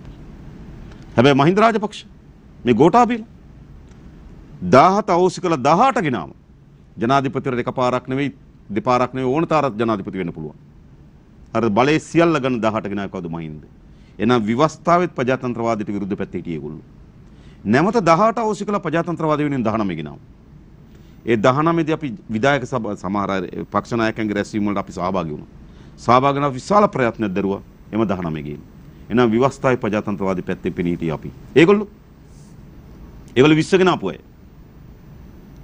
එහෙනම් විවස්ථාවේ ප්‍රජාතන්ත්‍රවාදී පැත්තෙන් පෙනී මේ අනිත් පැත්තේ හිටියේ ඒගොල්ලෝ. ඒ විතරක්. අපි 1994න් පස්සේ අපේ මැතිවරණ ව්‍යාපාරදී සහෝදරු ගණනාවක් ඝාතනය වුණා. 1996 පළාත් පාලන මැතිවරේ චම්මික සුදන්ත කියන සහෝදරයා ඝාතනය වුණා කිරුළපොණේදී. එස්.බී. සනායක මැරයම් පහර දීලා. කවුරුත් අත්අඩංගුවට අරගෙන තාම නෑ. ඊට පස්සේ 1998 පළාත් සභා මැතිවරණයේදී මාතලේදී අපේ සිරිදේව සහෝදරයා ඝාතනය කරලා වෙඩි තියලා. ඝාතනය කරා වෙඩි තියලා. 2007 පළාත් සභා මැතිවරණයේදී බස්නාහිරදී අපේ නන්දන බාලගේ සහෝදරයා වෙඩි තියලා ඝාතනය කරා. මහින්ද ජනාධිපති මේ ආරක්ෂකලේ. අපේ නයනමායුධ සහෝදරයා අම්බලන්ගොඩ නගර සභාවේ නාගරික මන්ත්‍රීවරයා රාෂ්ට්‍රීය පෝස්ට් වල වගිනකොට සජින් වාස්ගේ මැරයන් පහර දීලා ඝාතනය කරා. මේ ජනාධිපති මේ ආරක්ෂක ලේකම්. ඝාතකේ කවුද? කටුවනදී අපේ නලින්ද ජයතිත් සහෝදර වේදිකාවේ රැස්වීමේ කතා කර කර ඉද්දී රැස්වීමට වෙඩි තිබ්බා ජූලම්පිටි අමරේ මැරයාගෙනලා. ඉතින් රැස්වීමට සහභාගී වෙච්ච දෙන්නෙක් ජීවිතක්ෂරපත් වුණා. නලින් සහෝදරයා ආසන්න වෙඩි උඩ ගමන් කරලා තිබුණා. කවුද? ජූලම්පිටි අමරේ. ජූලම්පිටි අමරේ කියන්නේ කවුද? මගව ඡායාරූප තිබෙනවා. ජූලම්පිටි අමරේ නාමල් රාජපක්ෂ රැස්වීමක් ආමන්ත්‍රණය කරනකොට අනිත් පැත්තේ ඉඳන් ආරක්ෂාව තපයන්න ඕ. එහෙනම් ඝාතකේ කවුද? ඝාතකයෝ, අපරාධකාරයෝ, ප්‍රජාතන්ත්‍ර විරෝධකාරයෝ මේගොල්ලෝ. අපි අවුරුදු 33ක ඉතිහාසය පෙන්වන්න කළා. අපේ සහෝදරු ඝාතනය කරද්දිත් අපි ගල් කැටයක් අතට අරගෙන. අපි උද්ඝෝෂණ ව්‍යාපාර ගණනාවක් කළා. ඒ කිසිදු උද්ඝෝෂණ ව්‍යාපාරයකදී අපි ගල් කැටයක් නෙවෙයි පාරේ කඩදාසි කෑල්ලක් වැටෙන්න දෙන්නේ. එහෙම විනයක්, සාමකාමීත්වයක්, ප්‍රජාතන්ත්‍රවාදයක් වෙනුවෙන් පිළිපිට දේශපාලන ව්‍යාපාරය. 88 89 ඒක මම ඒ ඇතිවිච්ච තත්ත්ව ගැන ගොඩාක් පැහැදිලි කරන්න යන්නේ නේ. ඒකෙත් මොකද්ද කරේ? ඒකෙත් එක්සත් ජාතික පක්ෂ ඝාතකයෝ. නීත්‍යානුකූල නොවන අතුරු හමුදා තියන් හිටියේ ඒගොල්ලෝ. ඒගොල්ලන්ගේ ඇමතිවරුන්ගේ ගෙවල් වල වදකාගාර තිබ්බා. අධිකා MS අධිකාරී ගෙදර වදකාගාරයක් තිබ්බා. මහින්ද සෝම ගෙදර වදකාගාරයක් තිබ්බා. දික්වැල්ලේ HRPC ගෙදර වදකාගාරයක් තිබුණා. එහෙමයි ඝාතනය කරමින් රට මිනිස්සු. පාරවල් වල ටයර් සෑරවල පිච්චුවේ කවුද? ආණ්ඩුව. හරිද? ගැටුමක් ආවා. ගැටුමදී අපේ අතින් සිදු වී තිබෙනවා. අපි ඒක බාර අරගෙන තිබෙනවා. අවුරුදු 33ක් අපි මේ රටේ ප්‍රජාතන්ත්‍රවාදී වෙනුවෙන් සටන් කරලා තිබෙනවා. ඒ නිසා මහින්ද රාජපක්ෂලාගේ ඔය ඉතා කුඩා කවයක් ඉන්නු. ඒගොල්ලෝ නිරන්තරයෙන් උත්සාහ කරන මේක අපිට ලේබල් අලවන්න. එදා කලගෙඩියේ එනදී අපේ රැස්වීමට ගහන්න බිත්තර ගහන්න ආපු දෙන්නෙක් අපි අල්ලගත්තා. ඔබ හිතන්න මේ රටේ වෙන දේශපාලන ව්‍යාපාරයකට වෙන දේශපාලන රැස්වීමකට ඒ විදිහට බිත්තර ගහන්න ඇවිල්ලා දෙන්නෙක් අල්ලගත්තම මොනව වෙයිද? ඔබ හිතන්න නිකන්. එක්සත් ජාතික පක්ෂ රැස්වීමකදී අහුණා නම් මහින්ද රාජපක්ෂගේ රැස්වීමකදී අහුණා නම් මොකද්ද වෙන්නේ? නහෙන් කටෙන් ලේ දාගෙන දේ වදින තරම් පහර දෙන බව අපි දන්නවා. හැබැයි අපි එහෙම කරේ නේ. මේ අපේ පහරට ආපු දෙන්න. අපි අල්ලගත්තා මොකද පොලිසියට නේ. අපි අල්ලගෙන පොලිසියට බාර දුන්නා. පොලිසියෙන් තමයි නිදහස් කරේ. ඒ වෙලාවෙත් ඒගොල්ලෝ ආරක්ෂා කරේ මේ පොලිසිය. ඔබ හිතන්න. ඒ නිසා ආණ්ඩුවට අර එල්ලෙන්න වැලේ වැල් නැති වුනහම නේ අර අවසන් තුරුම්පුව හැටියට ඇදලා ගන්න හැම වෙලාවම 88 89 මේ වසර 33 ඔය හැසිරීම හෙට දවසත් එහෙමයි කියලා ඔබට මේ රට සහතිකයක් දෙන්න පුළුවන්. අපිට අවශ්‍ය ප්‍රජාතන්ත්‍රවාදී. අපිට අවශ්‍ය අපේ මේ මතවාදයන් එක ගැටීම. අපි මොකටද කැලේට යන්නේ? අපි මොකටද ප්‍රචණ්ඩත්වයට යන්නේ? අද පාර්ලිමේන්තුවේදී මට මූණට කියන්න පුළුවන් ඔයා හොරෙක් කියලා. මම හැංගිලා කියන්න ඕනද ඔක? මං කියලා තියෙනවා. මම මහින්ද රාජපක්ෂට කියලා තියෙනවා. ඇමතිවරුන්ට කියලා නම් කියලා තියෙනවා. නැගිට කෙනාට කියලා තියෙනවා. කළා තියෙන අපරාධ හොරකම් ගැන. මට ඒ වේදිකාව නෙවෙයිද හොඳ? මේ රටේ ආර්ථික බිඳවැටීම සඳහා ගන්න ලද සෑම ක්‍රියාමාර්ගයක් මම පාර්ලිමේන්තුවේ පෙන්ලා දීලා තිබෙනවා. මේ ආර්ථිකයේ මේ අර්බුදයට පත් වෙයි කියන එක කලින් අපි දැකලා කියලා දීලා තියෙනවා. ඒ නිසා වඩාත් සංවාදයේ සාකච්ඡාව ජනතාව වෙත අපේ පණිවිඩ අපේ මතවාදයේ ගෙනෙන වඩාත් ලේසිම සහ පාසුම වේදිකාව මේක. හැබැයි විශේෂයෙන් රජයේ සහ ඒ පාර්ශව මේ ගමනේ ඉදිරිය පිළිබඳ සැක හිතන්න එකම එක ස්ථානයක් අල්ල ගන්නවා. ඔබ මීට පෙර අවස්ථාවකදී මේ සියලුම ජනතාව පාරට ඇවිල්ලා මේ අරගල පටන් ගන්න ඉස්සෙල්ලා ඔබ ආරාධනා කරන ජනතාවට එන්න පාරට මේගොල්ලෝ එළවන්න කියලා. ජනතාව ඔබේ ආරාධනෙද පිළිගත්තේ? මම ඒක දන්නේ නැහැ. මම හිතියා. මොකද ගමට යනකොට සාමාන්‍ය ජනතාව කියනවා සහෝදරයා තව කොච්චර කලක් යයිද මේගොල්ලෝ වට්ටන්න. මම කියන ජනාධිපතිවරණ තව අවුරුදු 2කමාරක් විතර තියෙනවා. මහා චන්ද්‍රේ තව අවුරුදු 3ක් විතර තියෙනවා. ඒතර ඒගොල්ලෝ අපෙන් අහනවා එච්චර කාලයක් අපි ඉන්න ඕනද? ඒතර අපේ රටේ සම්පත් ඔක්කොම විකුණලා ඉවර වෙන්නේ නේද? ඊට පස්සේ අපිට ගොඩනගන්න රටක් ඉතුරු වෙන්නේ නැති වෙන්නේ නේද? ඊට කලින් බැරිද කියලා මගෙන් අහනවා. එහෙම අර ඔබට සහ ඔබේ ව්‍යාපාරයට උවමනාවක් තිබුණේ නැහැ. ඉක්මනින්ම මේ ගොඩනැගෙමින් තිබෙන බලය තමන්ගේ අතට ගන්න. නෑ. මේක ඉක්මනින් පළවාරින්න ඕන. අපි ඇස් ඉදිරිපිට අපේ රටේ ජනතාව දුක් වේදනාවට පත් වෙනවනම් අපි ඇස් ඉදිරිපිට අපේ රටේ කුස්කර්මාන්ත විනාශ වෙමින් තිබෙනවනම් අපි ඇස් ඉදිරිපිට ලෝකෙ ඉස්සරහ හිඟා කරන රටක් අපි නිර්මාණය කරලා තිබෙනවනම් අපි ඇස් ඉදිරිපිට අපේ රටේ මහජනයාගේ දේපල කෝටි ප්‍රකෝටි ගණන් හොරකම් කරනවනම් අපේ ඇස් ඉදිරිපිට නේද අපේ රටේ ජනතාවගේ නීතිය විධානයේ ආධිපත්‍ය බිඳවට්ටලා හොරු මංකොල්ලකාරයෝ අධිකරණයේ දිනපතා එළියට එනවනම් හරිද? තියාගන්න ඕනද මේක? තියාගන්න ඕනේ. වටන්න පුළුවන්, එලවන්න පුළුවන් පළමු නිවේශය එලවන්න ඕන මේ පාලකයා. මේගොල්ලෝ දින දවසක් වැඩිපුර හිටියොත් වැඩිපුර රට කරන අපරාධයක්. ඒ නිසා අපි ගලැස්. හැබැයි එළවීම සඳහා තියෙන ක්‍රමවේද අපි දන්නවා. සාමාන්‍යයෙන් ගත්තොත් දැන් තියෙන්නේ මැතිවරණ. දැන් තියෙන මැතිවරණ. ඉතින් අපි පොළඹවන්න ඕන. කරුණාකරලා රට ජනතාවට අවස්ථාවක් දෙන්න. නව පාලනයක් සහ නව පාලකෙක් තෝරාපත් කර ගැනීම සඳහා. ඒ පිළිබඳ අපි අනිවාර්යෙන් ඉදිරියේදී විග්‍රහ කරගත යුතුමයි. දැන් ඔබ ආරාධනා කරපු නිසා හෝ දැන් ජනතාව පාරට ඇවිල්ලා තියෙනවා. අරමුණක් ඇතුවයි කිව්වේ එන්න අපි වේලාස නිර්වන්න ඕන නම් පාරට එන්න කියලා. පාරට ආවට පස්සේ ඇයි ඔබ පාරට ආව පිරිසට නායකත්වය දෙන්නේ නැත්තේ? මෙහෙම තියෙනවා. අපි පාරට එන්න කිව්වා. සහ ජනතාවගේ වේදනාව නිසා ජනතාව පාරට ඇවිල්ලා තිබෙනවා. දැන් මේක නායකත්වය දෙන්න ඕන. ඉතින් අපි ඒ උත්සාහය ගොඩනගමින් තිබෙනවා. ඊයේත් අපි ඔබ දකින්න නැති. පෞගේ දවස් දින 3ක් බේරුවල සිට කොළඹ දක්වා දැවැන්ත පෙළපාලියක් කියලා ජනතාවට ආරාධනා කර අපි ඒක නායකත්වය දෙන්න ලැස්ති කියලා. ඒ වගේම අද දිනේ ওই රඹුක්කන පහර දීමට එරෙහිව අපි ජනතාවත් එක්ක විශාල උද්ඝෝෂණ මාලාවක් කුරුණෑගල, පිළියන්දල, කැස්බෑවේ ආදී ස්ථාන ගණනාවක් අපි සිදු කරා. ඒ වගේම ගොවි ජනතාවගේ වේදනාවට ඒ පොහොර කප්පාදු කරලා මුළු රටේ ආහාරයක් ඇති කරනකොට අපේ ජනතාවත් එක්ක පාරට බැස්සා. එනිසා අපි බොහෝ තැන්වල උන්ට නායකත්ව දෙමින් තිබෙනවා. දැන් නමුත් රටේ ප්‍රධාන ඇසයොම් වෙලා තියෙන නිසා අවධානය යොමු වෙලා තියෙන තැන තමයි මේ ගෝල්ෆිෂ් පිටියේ මතුවලා තියෙන අරගලය සහ දිගින් දිගටම යන අරගලය. ඒ අරගලයට නායකත්වය දෙන්නේ ඇයි එතෙන්ට ගිහිල්ලා ඉදිරිපත් වෙන්නේ නැත්තේ? මම හිතන්නේ ඒ අරගලය ඒ පවතින ආකාරය තමයි ඒ අරගලයේ තියෙන පැවැත්ම රඳා පවතින්නේ. මොකද අපේ රටේ ජනතාව විවිධ දේශපාලන කඳවුරට බෙදිලා තියෙනවා. තීව්‍ර බෙදීමක් තියෙනවා. යම් දේශපාලන ව්‍යාපාරයක් කේන්ද්‍ර කරගත්තොත් පොදු ජනයාගේ අරගලයක් බවට ඒකපත් වෙන තිරිඩ කඩ අඩුයි. ඒතර ගෝල් ෆේස් වල තියෙන්නේ අද ඒක මම දැක්ක සමහර අය කියනවා මේ නිර්දේශපාලනික නෑ ඒක දේශපාලනික අරගලයක්. මොකද පාලක එලවන්න කියලා කියන එක දේශපාලනය. හැබැයි ඒක නිර්පාක්ෂිකක් නෙවෙයි. ඒක විවිධ පක්ෂ වලට සම්බන්ධ කණ්ඩායම් ඒ භූමියේ ඉන්නවා. ඒ නිසා මම හිතන්නේ මෙහිම වේදිකාවට මේ පක්ෂවල ඔක්කොම එකතු කරන්න බැරි වුණාට ගෝල් ෆේස් පිටියට එකතු කරලා තියෙනවා. ඒක හොඳයි. ඒ නිසා මම හිතනවා ඒකේ තියෙන ඒ නිදහස් භාවය, ඒකේ තියෙන පොදුභාවය තමයි ඒ අරගලී පැවැත්ම. ඒ නිසා මම හිතන්නේ මට ඕව අපේ පක්ෂයට කිසිදු වමනාවක් නැහැ. ඒක ඉස්සරහා ගිහලා අපේ තඩි බැනර් එකක් ගහන්න, ලොකු කටවුට් එකක් ගහන්න, අපි මූණ පෙන්නලා ෆොටෝ එකක් ගහලා ඒකේ ඒ අරගලය ලාභයට අපේ අතර ගැනීම සඳහා අපිට වමනාවක් නෑ. නමුත් ඒ අරගලේ එසේ පැන නැගීමින් තිබුණාමයි. මොකද දන්නවද? ඔවුන් නියෝජනය කරන සටන් පාට මොනවද? ඒකනේ වැදගත්. මේ ඒ අරගලේ අද ඉදිරිපත් සමහරවිට ඕකත් එක්කම අපිට ඉස්සරහට යන්න පුළුවන් හිතම මේ ප්‍රශ්න එක. නමුත් දැන් ඒ අරගල භූමිය තුල ඔබේ සමාජවාදී තරුණ සංගමේ ඉන්න, ඔබේ කලා සංගමේ ඉන්න, ඒ සියලුම දෙනා එතන ගිහිල්ලා ඉන්නවා. නමුත් ජනතා විමුක්ති පෙරමුණ හෝ ජාතික ජනබලවේගයේ ඉදිරියට ආපු නමගේ දේශපාලකයෝ විතරයි නැත්නම් නෑ. මම හිතන්නේ ඉතින් ඒක තමයි ඒක හොඳ නේද? මොකද දන්නවද? මම මේ කියන්නේ එතනින් අය අවත එක්චරලක් කිරීමක් නෙවෙයි.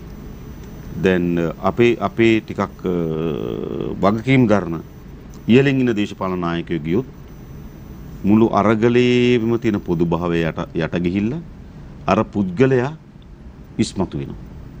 එතකොට ඒක පොදු ජනතාව කේන්ද්‍ර කරගත්තු අරගලයක් වෙනුවට එක්ක මාව එක්ක අපේ පක්ෂ කේන්ද්‍ර කරගත්තු අරගලයක් බව සංඥාවක් එනවා. ඒ නිසා තමයි අපි සංවිධානාත්මක ලෙස ඒ අරගලේ සාර්ථක කරගන්න, ඒ අරගලේ ජයග්‍රහණ සඳහා අපි දායකත්ව ලබා දෙනවා. ඔබ කියු පරම තරුණ සංගමේ ඉන්නවා. අපේ කාන්තා සංගමේ ක්‍රියාකාරීන් ඉන්නවා. අපි කලා සංගමේ ක්‍රියාකාරීන් ඉන්නවා. අපි උරුසමති ව්‍යාපාරයේ මැදිහත් වීමක් තියෙනවා. අපේ ලෝයස්ලාගේ මැදිහත් වීමක් තිබෙනවා. ඒ වගේම ඒ මැදිහත් වීම තිබෙන ගම ඊටත් වඩා තව පුළුල් සමාජ ක්‍රියාකාරීන්ගේ මැදිහත් වීම තිබෙනවා. සිවිල් පුරවැසියන්ගේ මැදිහත් වීම තිබෙනවා. සමහර දේශපාලන පක්ෂවල මැදිහත් වීම තිබෙනවා. ඒවත් තව තියෙනවා. එතකොට මේ මුළු ක්‍රියාවලියේම කොටසක් මිසක් අපි නියමෝන් නෙවෙයි. එහෙම නැත්නම් ජනතා විමුක්ති පෙරමුණ ඉදිරියට ඇවිල්ලා නැතුව පස්සෙන් ඉඳලා මේකට සහයෝගය දෙන්නේ අර 71 දී 88 89 දී වුණා වගේ මර්ධනයක් වෙයි කියලා හිතලා පසුපස පාදයට ගිහිලා ආරක්ෂාකාරී පියවරක් අනුගමනය කරනවා. අපි ඉතින් ගෝල්ෆේස් අරගලයට කලින්ම අපි පාරට බැපු මිනිස්සුනි. පාරට බැල සටන් කරපු මිනිස්සුනි. එහෙම අපිට එදත් ඒකට යන්න තිබුණේ නැහැ. එකක් තමයි අපි අපේ පැත්තෙන් කිසිදු ප්‍රචණ්ඩකාරීත්වයකට කිසිදු ගැටුම්කාරීත්වයකට අපි කිසිදු ඉඩක් තියන්නේ නැහැ. ඒ සඳහා අපි උපරිම සංවිධානාත්මක නායකත්වයේ මැදිහත් වීම අපි එක පාලනය කරනවා. එහෙනම් අපි අර වගේ බියකට යන්න ඕනේ. ඒ වගේම පාලකයා කල්පනා කරනවා නම් අපිව මර්ධනය කරන්න. ගෝඨාභය රාජපක්ෂ තේරුම් ගන්න ඕන 80 දශකයේ කියලා කියන්නේ මීට දශක 3කට වඩා ඈත අතීතය. ඉතින් ලෝකේ ගොඩක් වෙනස් වෙලා තිබෙනවා. මා දැක්කා සමහර අය Facebook එකේ සටහනක් දාලා තිබුණා 88 89 ස්මාර්ට් ෆෝන් එක තිබ්බනම් එවැනි තත්ත්වයක් ඇති වෙන්නේ නැහැ මේගොල්ලෝ කොමෙලිදරව කරගන්න තිබ්බා කියලා මේ පාලකයන්ගේ ස්වභාවය. ඒ නිසා තිබ්බෙත් රජයේ රූපවාහිනී නාලිකා දෙකක් වගේ ආණ්ඩුවේ රේඩියෝ ටික දුරකථන පහසුකමක් නැහැ. ඒ නිසා වුන්ට පුළුවන්කම ලැබුණා මේ පිළිබඳ වැරදි සහ වෙනත් අපරාධකාරී චිත්‍රයක් හදන්න. ඒක නේ ඇත්ත. හැබැයි දැන් ඒ යුගයේ ගොඩක් වෙනස් වෙලා. ඒ නිසා ගෝඨාභය රාජපක්ෂලා ගෝලුවේ තිබුණට පැරණි ඉති දශක ගණනාවක් පැරණි චක්‍රය ආපහු අපේ පොළවේ කරකවන්න පුළුවන් කියලා කරකවන්න බෑ. ඒ නිසා මා හිතන්නේ ආයේ මේ පොළවේ 71ක් හෝ 88 89ක් හෝ උතුරේ පැන නැගුණු යුද්ධයක් හෝ යුද්ධ ගැටුම් තත්ත්වයක් ඇති වෙන්නේ නැහැ. ඒ නිසා අපිට මේ පිළිබඳව අපි බයක් නැහැ. හරිද? නමුත් මා නැවත කියන්නේ ගෝල් ෆේස් වල පැන නැගී තිබෙන අරගලයේ එහි නිදහස් භාවයත්, ඒ විවෘත භාවයත්, එහි පොදු භාවයත් විසින් තමයි ඒකේ පැවැත්ම තිබෙන්නේ. ඒ නිසා අපි ඒක වෙනස් විදියකට අපිට ඒක අර්ථකථනය කරන්න ගියොත් සිද්ධ වෙන දේ තමයි එහි පොදු භාවය ගිලිහිලා යනවා. අපේ දෙවන විරාමයේ සඳහා අවස්ථාව සලසා ගන්නවා. අපි විරාමයෙන් අනතුරුව තවදුරටත් කතා කරමු වර්තමානයේ තුල මතුවී තිබෙන දේශපාලන ආර්ථික සහ ව්‍යවස්ථාමය අර්බුදය පිළිබඳව. කෙටි විරාමයකින් පසු මුණ චරිතව කැලමෙන දේශපාලන කතා ඔස්සේ සමග දවසේ අප කතා බහ කරමින් සිටින්නේ ජාතික ජනබලවේගයේ නායක පාර්ලිමේන්තු මන්ත්‍රී අනුර කුමාර දිසානායක මැතිතුමන් සමග. විශේෂයෙන්ම මේ පවතින අරගලයන් සහ ගෝල්ෆේස් පිටියේ පවතින අරගලයට විතරක් අපේ කතා බහ අපි ලොක් කරන්න බලාපොරොත්තු වෙන්නේ නැහැ. නමුත් විශේෂයෙන් මේ බොහෝ දෙනෙක් දුරකථනයට යොමු කරලා තියෙන කෙටි පණිවිඩවල තියෙනවා අද හැන්දෑවේ ගෝල්ෆේස් පිටියේදී නිවේදනය වෙලා තියෙනවා මේකට දේශපාලන නායකත්වයක් ලැබෙනවා. ඒ දේශපාලන නායකයා අද හෙට මේ භූමියට එනවායි කියලා බොහෝ දෙනෙක් අහනවා ඒ ඔබද කියලා. නෑ මම නෑ අපි හිතනවා කොහොමත් දැන් මේක සමහරවිට ඒකම අපි තව පොඩ්ඩක් ඉස්සරහට ඔබතුමන් විශ්වාස කරන්නේ නැද්ද මේ යන අරගලයට තරුණයන් වඩා සක්‍රියව ක්‍රියාකාරී වෙන්න අරගලයට දේශපාලන නායකත්වයක් ඕන. ඒක තමයි මම කියන්නේ දිවි. ඒකෙද මෙහා අපි බැරිකට් එක දෙපැත්ත තියෙනවනේ. බැරිකට් එකෙන් එහා පැත්තේ තියෙන ආණ්ඩුව. ඒ ආණ්ඩුවට යන්න කියනවා. ඒ නායකයට යන්න කියනවා. ඒක දේශපාලන කඳවුරක්. ඒත් මේ පැත්තේ තියෙනවා ඒක දේශපාලන කඳවුරක් වගේ මේක බල ව්‍යාපෘතියක් එක්ක කඳවුරක්. ඒත් මේ පැත්තේ තියෙනවා ආණ්ඩුවට යන්න කියන බල ව්‍යාපෘතියක් නැති කඳවුරක්. බල ව්‍යාපෘතියක් නෙවෙයි. එතකොට මොකද වෙන්නේ? අර ඒ අරගලේ අර ගැටුම ඒ විදිහටම සංයුක්ත වෙන්නේ නැහැ. ඒ නිසා ඇත්තටම මේ අරගලයට යම් දේශපාලන නායකත්වයක් අවශ්‍යයි. ඒක මා කියන්නේ පක්ෂ නායකත්වයක්ම නෙවෙයි. පක්ෂ නායකත්වයක්ම නෙවෙයි. නමුත් දේශපාලන ඉලක්ක මොකද මේක තියෙන දේශපාලන සටනක් මේක තියෙන නිකන් අපි හිතමු කාර්යාලයකින් වැඩ තහනකට භාජන කණ්ඩායමක් නැවත වැඩට ගන්න කියන අරගලයක්ද නේද? එහෙම නැත්නම් මගේ වැටුප් පැඩි කරලා දෙන්න කියන සටනකට වඩා මේක කෙලින්ම දේශපාලනේ මුදුනත් එක්ක ගැටෙන්නේ මේක. නිකම් මේ ප්‍රාදේශ සභා සභාපතිගෙන් කත්තඩ කොට ගන්න හරිය ප්‍රාදේශ සභා ඡන්දයක් දෙන්න කියලා හරිය නෙවෙයි මේක. මේක තියෙන්නේ බල කේන්ද්‍රයේ උඩටම ගෝඨාභයට යන්න කියලා කියන්නේ. ඒතර ඒක එක බල විහුවක ඉහළමත් එක ගැටෙනවා. ඒතර මේක විසුරුණු මතවාදී ඒකකතාවයක් නැති විවෘතභාවයක් තියෙන නිදහස්කමක් තියෙන කේන්ද්‍ර බවට පත් වෙලා තියෙනවා. ඒ නිසා මේකත් යම් දේශපාලනමය නායකත්වයක් මේක ලැබිය යුතුයි. මා නැවත කියන එක පක්ෂ දේශපාලන නෙවෙයි. ඕනට දේශපාලන ඉලක්කයක් මොකද්ද ඉලක්කය? රයිට් ගෝඨාභය යන්න කියනවා. ගෝඨාභය යන්නේක රඳාපවතින එයා මතමයි. එයා මතමනේ තියෙන්නේ. ඒ කියන්නේ අපේ රටේ ජනාධිපති ඉවත් වෙන එක ඉවත් වීම හෝ ඉල්ලාස්වීමක් තියෙන එයා මතමයි. මොකද පාර්ලිමේන්තුවේ දෝෂාභියෝගයක් කියන්නේ ඒක නිකන් අර නිකන් කැස් බෑව වියසිදුරින් බලනවා වගේ වැඩක්. ඒ කෙරෙන්නේ නැති වැඩක් ඒක. අතිශය දුෂ්කර වැඩක් ඒක. ඒ නිසා අපේ රටේ ජනාධිපති ධූරයේ ඉවත් වීම සඳහා තියෙන එකම ක්‍රමය, එකම යථාර්ථවාදී ක්‍රමය විය හැකිදී එයා ඉල්ලාස් වෙන එක. හැබැයි අපි ඔබ දැක්කොත් මෙහිම ඒකේ ලෝකයේ මේ විදිහට ජන නැගිටීම් වලින් පළවැහැරපු නායකයෝ ඉන්නවා. ඒ පළවැහැරපු නායකයෝ සමහරට ඝාතනය වුණා. සමහරට හිරේ ගියා. සමහර අය රට දාලා ගියා. එහෙමනේ මේක මෙවැනි ජන නැගිටීම් වලින් ලෝකෙ සිද්ධ වෙලා තියෙන්නේ එහෙම. ඒතකොට එහිම බැලුවත් ජනාධිපතිවරයාගේ පාර්ශවයෙන් තමන්ගේ අතේ බලය පවත්වා ගැනීම සඳහා කළ හැකි හැමදේම කරනවා. එහෙනම් අපේ මේ ගෝල් ෆේස් සටනට තියෙන්න ඕන රයිට්. ඒක තමයි අපේ ප්‍රමුඛම ඉල්ලීම. ඒක ඉටු කර ගැනීම සඳහා තියෙන පාරවල් මොනවද? ඊට මෙහා අපිට තියෙන පාරවල් මොනවද?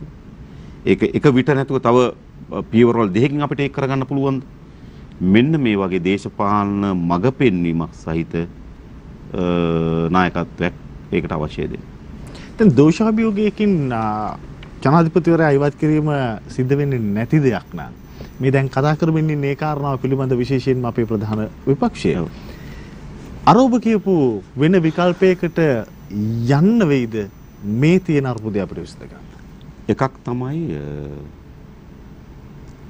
සාමාන්‍යයෙන් හැඟුමක් තිබෙන, ලැජ්ජාවක් තිබෙන, තමන්ට තමන් පිළිබඳ ඇගීමක් තියෙන නායකයෙක් නම් මේ වෙනකොට ගිහිල්ලා. වැඩිදී මෙයාට තමන් පිළිබඳ ලැජ්ජාවක් නෙවෙයි, තමන් පිළිබඳ තමන් දන්නේ නැහැ. ඒකනේ මේ වෙලා තියෙන ප්‍රශ්නේ. මේ අර්බුදත් ඒකේ හේතුවක් නේ. ඒ නිසා මම හිතන්නේ දැන් ඒක එහෙනම් තව කොහොමද මේ ජනතාවගේ නැගිටීම, ජනතාවගේ උද්ඝෝෂණය තව තීව්‍ර කරලා අපි බලමු. අපිත් ඒකට ගොඩක් වැඩ හදලා තියෙනවා. තව ජනතාවගෙන් පීඩනෙ දෙන්න ඕන. ඒකයි අපි කිව්වේ මොකද්ද? දැන් මෙච්චර කල් තිබුණු මොකද? ගෝටා ගෝ හෝම්. එයාට යන්න කියලා කිව්වේ. හැබැයි යන්නේ. යන්න නැත්නම් දැන් මොකද කරන්නේ? දැන් පන්නන්න ඕන. පන්නන්න සමත් වෙන ජනතා බලවේගයක් ගොඩනැගිය යුතු දෙයක්. දැන් අපි උත්සාහ කරමින් තියෙන එක. ඊළඟ පාර්ලිමේන්තුවේ දෝෂාභියෝග ක්‍රියාවලිය ගත්තොත් මම හිතන්නේ මේක අපේ ජනතාව දැනගන්න මම මේ ක්‍රියාවලිය ගත්තොත් සාමාන්‍ය ජනාධිපතිවරයාට එරෙහිව දෝෂාභියෝගයක් බාර දෙන්න දෝෂාභියෝගයටම මන්ත්‍රීවරු 113ක් අත්සන් කරනවා. 113ක් අත්සන් කළ දෝෂාභියෝගයේ ජනාධිපතිවරයාට බාර දුන්නාම ජනාධිපතිවරයාට ඒක පිළිගන්නත් පුළුවන් සමයි. දෝෂාභියෝගයේ 113ක් අත්සන් කළ කතානායකවරයාට බාර දුන්නාම කතානායකවරයාට ඒක පිළිගන්නත් පුළුවන්, පිළිගන්නේ නැතුව ඉන්නත් පුළුවන්. ඒක කතානායකවරයාගේ අභිමතය. හැබැයි මන්ත්‍රීවරු 150ක් අත්සන් කරලා දුන්නොත් කතානායකව අනිවාර්යෙන් බාර ගන්න ඕන. ඊට පස්සේ ඒක එනවා පාර්ලිමේන්තු විවාදෙට. ඒතර දෝෂාභියෝගෙදි ජනාධිපතිවරයාට තියෙනවනේ මොකද්ද සිහිමඳ ගතිය, මොකද්ද සීයේ විකල් වෙලා ඔය වගේ එයා වැඩක් කරගන්න බෑ. ඔය වගේ චෝදනා තමයි එල්ල කරන්න පුළුවන්. ඒ චෝදනා එල්ල කරලා තමයි මෙයාට මේ දෝෂාභියෝග යෝජනා ගේන්න ඕන. ඒ දෝෂාභියෝග යෝජනා පාර්ලිමේන්තු විවාද කරනවා. විවාද කරලා ඉවල 3-2 සම්මත වුණොත් ඒ දෝෂාභියෝග යෝජනා වෙනවා ශ්‍රේෂ්ඨාධිකරණයට. ශ්‍රේෂ්ඨාධිකරණේ විභාග කරනවා ඒ චෝදනා සත්‍යද කියලා. සීයේ විකල් වී තිබෙන බව ඇත්තද? දැන් අපිට ඒක පේනුවට වැඩක් නෑ. සමහර කෙනෙක් එහෙම වෙලා කියලානේ. හැබැයි අපිට පේනුවට වැඩක් නෑ. ඒක තහවුරු වෙන්න ඕන. අධිකරණ වාර්තා මොනවද මේ වෛද්‍ය වාර්තා එක තහවුරු කරන්න ඕන. එතකොට එහෙනම් ශ්‍රේෂ්ඨාධිකරණය බලලා මේ චෝදනා සත්‍යද කියලා. ඒ චෝදනා සත්‍ය කියලා આવොත් ඒ මත තීන්දුවක් වෙනවා පාර්ලිමේන්තුවට. නැවත පාර්ලිමේන්තුවෙන් 3-2ක ඡන්ද විමසීමක් ගන්නවා. හැබැයි ශ්‍රේෂ්ඨාධිකරණය කිව්වොත් මේ චෝදනා අසත්‍යයි, ඒවා වැරදි කියලා කිව්වොත් දෝෂාභියෝගය එතනින් නතර වෙනවා. ශ්‍රේෂ්ඨාධිකරණයෙන් ඒක අනුමත කරලා පාර්ලිමේන්තුවට ආවට පස්සේ නැවත පාර්ලිමේන්තුවෙන් 3-2ක් ඕන. ඉතින් එතකොට තේරෙන්නේ මේ කාලය දීර්ඝයි සංකීර්ණයි. ඒ නිසා මම හිතන්නේ අපි try කරනවා දැන් උත්සාහයක් දරමින් තිබුණා දෝෂාභියෝගයේ ඒ පැහැදිලි කිරීමත් එක්ක මට මතුවෙච්ච ප්‍රශ්නයක් තමයි දැන් මේ ජනාධිපතිවරයාට විරුද්ධව පාරට බහැලා උද්ඝෝෂණය කරන අයගේ සටන් පාට අතර සටන් පාටයකුත් නොවුණු ප්‍රකාශයක් තියෙනවා ජනාධිපතිතුමාගේ නම සටහන් කරමින් පිස්සෙක් කියලා. ඒ කියන්නේ මේ ක්‍රියාවලියත් එක්ක බැඳුණු සැලසුම් සහගත ක්‍රියාවලියක් තමයි ඉන්නේ. ඔව් නමුත් ජනතාව එක්ක කිව්වට වැඩක් නැහැ නේ. අපිට පිස්සෙක් කියන්න පුළුවන්. සමහර දේවල් පිස්සු කියලා අපිටත් හිතෙනවනේ. දැන් ඔබ හිතන්නේ අපි සාමාන්‍ය ගමලේ පිස්සු තීන්දුවක් කියලා කියන්නේ. ඒ වගේ තීන්දුව කොච්චර ගත්තද? ඒක පිස්සු කතාවක් කියලා කියන්නේ. ඒ වගේ කතා මොනතරම් කරාද? පිස්සු අදහසක් කියලා කියන්නේ මොනතරම් කරාද? පිස්සු හැසිරීමක් කියලා කියන්නේ ඒ තරම් මොනතරම් පෙන්නුවද? ගත්තොත් තියෙන්නේ කාටත් පොදු වෙනකන් පිස්සු හැසිරීමක්, පිස්සු කතාවක්, පිස්සු යෝජනාවක්, පිස්සු තීන්දුවක් කියලා ඕනතරම් කියන අවස්ථා එතුමට තියෙනවා. හැබැයි ඒක මතිනේ. වෛද්‍ය වාර්තාරහ තහවුරු කරන්න ඕන. අපි මෙතනින් එහාට යමු. විශේෂයෙන්ම දැන් රට හමුවේ තියෙන ප්‍රධාන ප්‍රශ්නය තමයි තරුණ පිරිසක් ඇවිල්ලා ගෝල් ෆේස් එකේ උද්ඝෝෂණයක් කරමින් ඉන්නවා. රට පුරා විරෝධතාවයන් මතුවෙමින් තියෙනවා. රට ආර්ථික වශයෙන් දැඩි අගාධයකට යමින් තියෙනවා. දැන් මීට මාසයකට ඉස්සෙල්ලා පිළිගත්තේ නැතත් පාර්ලිමේන්තුව තුළ රජයේ අමාත්‍යවරුන් පවා දැන් කියනවා ඔව් අපි ඉන්නේ දැඩි ආර්ථික අර්බුදයක තමයි කියලා. ඒක විසඳ ගන්න IMF එකට යනවා. එතනින් ලැබෙන ප්‍රතිචාරයත් හිතපු තරම් හොඳ එකක් නෙමෙයි. මේ සියලුම දේවල් විශේෂයෙන් අපි ඉන්නේ දේශපාලන අර්බුදයක, අපි ඉන්නේ ආර්ථික අර්බුදයක, දැන් ව්‍යවස්ථා අර්බුදයක් පවා මතුවලා තියෙනවා. මේ අර්බුද වලින් ඉවතට යන්න මොකක්ද අපි හදාගන්න ඕන මාර්ගය? ඔව් ඇත්තට මෙතන තමයි දැන් හිර වෙලා තියෙන්නේ. ඒතර අපේ රටේ පළමු කොටම තිබුණේ ආර්ථික අර්බුදය. ඒකනේ. ජනතාවගෙන් ඉල්ලුවේ ආර්ථික ඉල්ලීම්. තෙල් මිල අඩු කරන්න, ගෑස් ටික දෙන්න, විදුලිය දෙන්න, පොහොර ටික දෙන්න ඔක්කොම තිබුණේ මොනවද? ආර්ථික ඉල්ලීම්. ඒ ආර්ථික ඉල්ලීම් වලට විසඳුමක් ලබා දුන්නේ නැතුණාම ඕනෑම ආර්ථික අර්බුදයක් දේශපාලන අර්බුදයක් බවට පරිවර්තනය වෙනවා. ඒක දැන් අපේ රටේ තියෙන දේශපාලන අර්බුදය. ඒ දේශපාලන අර්බුදයේ ස්වභාවය මොකක්ද? අපේ රටේ දේශපාලන අර්බුද මතුවලා තිබෙනවා ජනාධිපතිවරයා සහ අගමැතිවරයා අතර විරසකේ විසින්. දැන් පහුගිය 2015-19 ආණ්ඩුවේ තිබුණේ ජනාධිපතිවරයා සහ අගමැතිවරයා අතර විරසකයක්. ඒක දේශපාලන අර්බුදයක් ඇදුවා. චන්ද්‍රිකා සහ රනිල් අගමැති වුණ වෙලාවේ චන්ද්‍රිකා සහ රනිල් අතර තිබුණ දේශපාලන අර්බුදය. ඒක ජනාධිපතිවරයා සහ අගමැතිවරයා අතර ගැටුමකින් දේශපාලන අර්බුදයක් මතුවලා තිබුණා. ඒක දෙන්නට එක මිනිසෙක් වාඩිලා කතා කරලා බේර ගන්න පුළුවන්. නැත්තම් එක පාර්ශවයක අනිත් පාර්ශවයට යට වෙලා බේර ගන්න පුළුවන්. ඊළඟ එක තමයි පාර්ලිමේන්තුවේ බහුතරය අහිමි වීම නිසා. ඒ කියන්නේ ආණ්ඩුවට බලය පවත්වාගෙන යාම සඳහා පාර්ලිමේන්තු 113ක් නැහැ. ඒතොර දේශපාලන අර්බුදයක් මතුවෙනවා. සමහර අවස්ථාවල ඒ වගේ වෙලාවට පාර්ලිමේන්තු විසිරු හැරලා තියෙනවා. සමහර අවස්ථාවල වෙන කණ්ඩායමකින් සහාය අරගෙන තිබෙනවා. ඒවා සමනය කරන් තියෙනවා. අද අපේ රටේ දේශපාලන අර්බුදේ මොකක්ද? ජනාධිපතිවරයාට විධායක බල තියෙනවා. 20න් තවත් වැඩිපුර ශක්තිමත් කරගත්තු බලයක් තියෙනවා ජනාධිපතිවරයාට. එහෙනම් එතන අර්බුදයක් නෑ බලයේදී. පාර්ලිමේන්තුව මෑතක් වෙනකන් 3-2 බලයක් තිබ්බා. මෑතක් වෙනකම්. දැනුත් 113කට වඩා වැඩි බලයක් තියෙනවා. එහෙනම් මොකක්ද අර්බුදය? ජනාධිපතිවරයාට ව්‍යවස්ථාව බලයක් තිබෙනවනේ. පාර්ලිමේන්තුවේ බහුතරයක් තිබෙනවනේ. අර්බුදය මොකද්ද? ඒ පාලකයා සහ පාලනය ජනතාව පිළිගන්නේ නැහැ. ඔන්න ප්‍රශ්නේ තියෙනවා. දැන් ඔබට මතක ඇති ජනාධිපතිවරයා ඔහු හැර කැබිනට් මණ්ඩලය මාරු කරලා බැලුවා. හැබැයි ජනතාව පිළිගන්නේ නැහැ. ඊට පස්සේ දැන් සමහර අය කියන්නේ මේකෙන් ඔක්කොම එකතු වෙලා එකක් හදමුද? පිළිගනීද? මං හිතන්නේ. බලමු සෑද්දර්ලා. හරිද? ඒ නිසා දැන් ඇති වී තිබෙන අර්බුදය තමයි මේ පාලකයා සහ පාලනය ජනතාව පිළිගන්නේ නැහැ.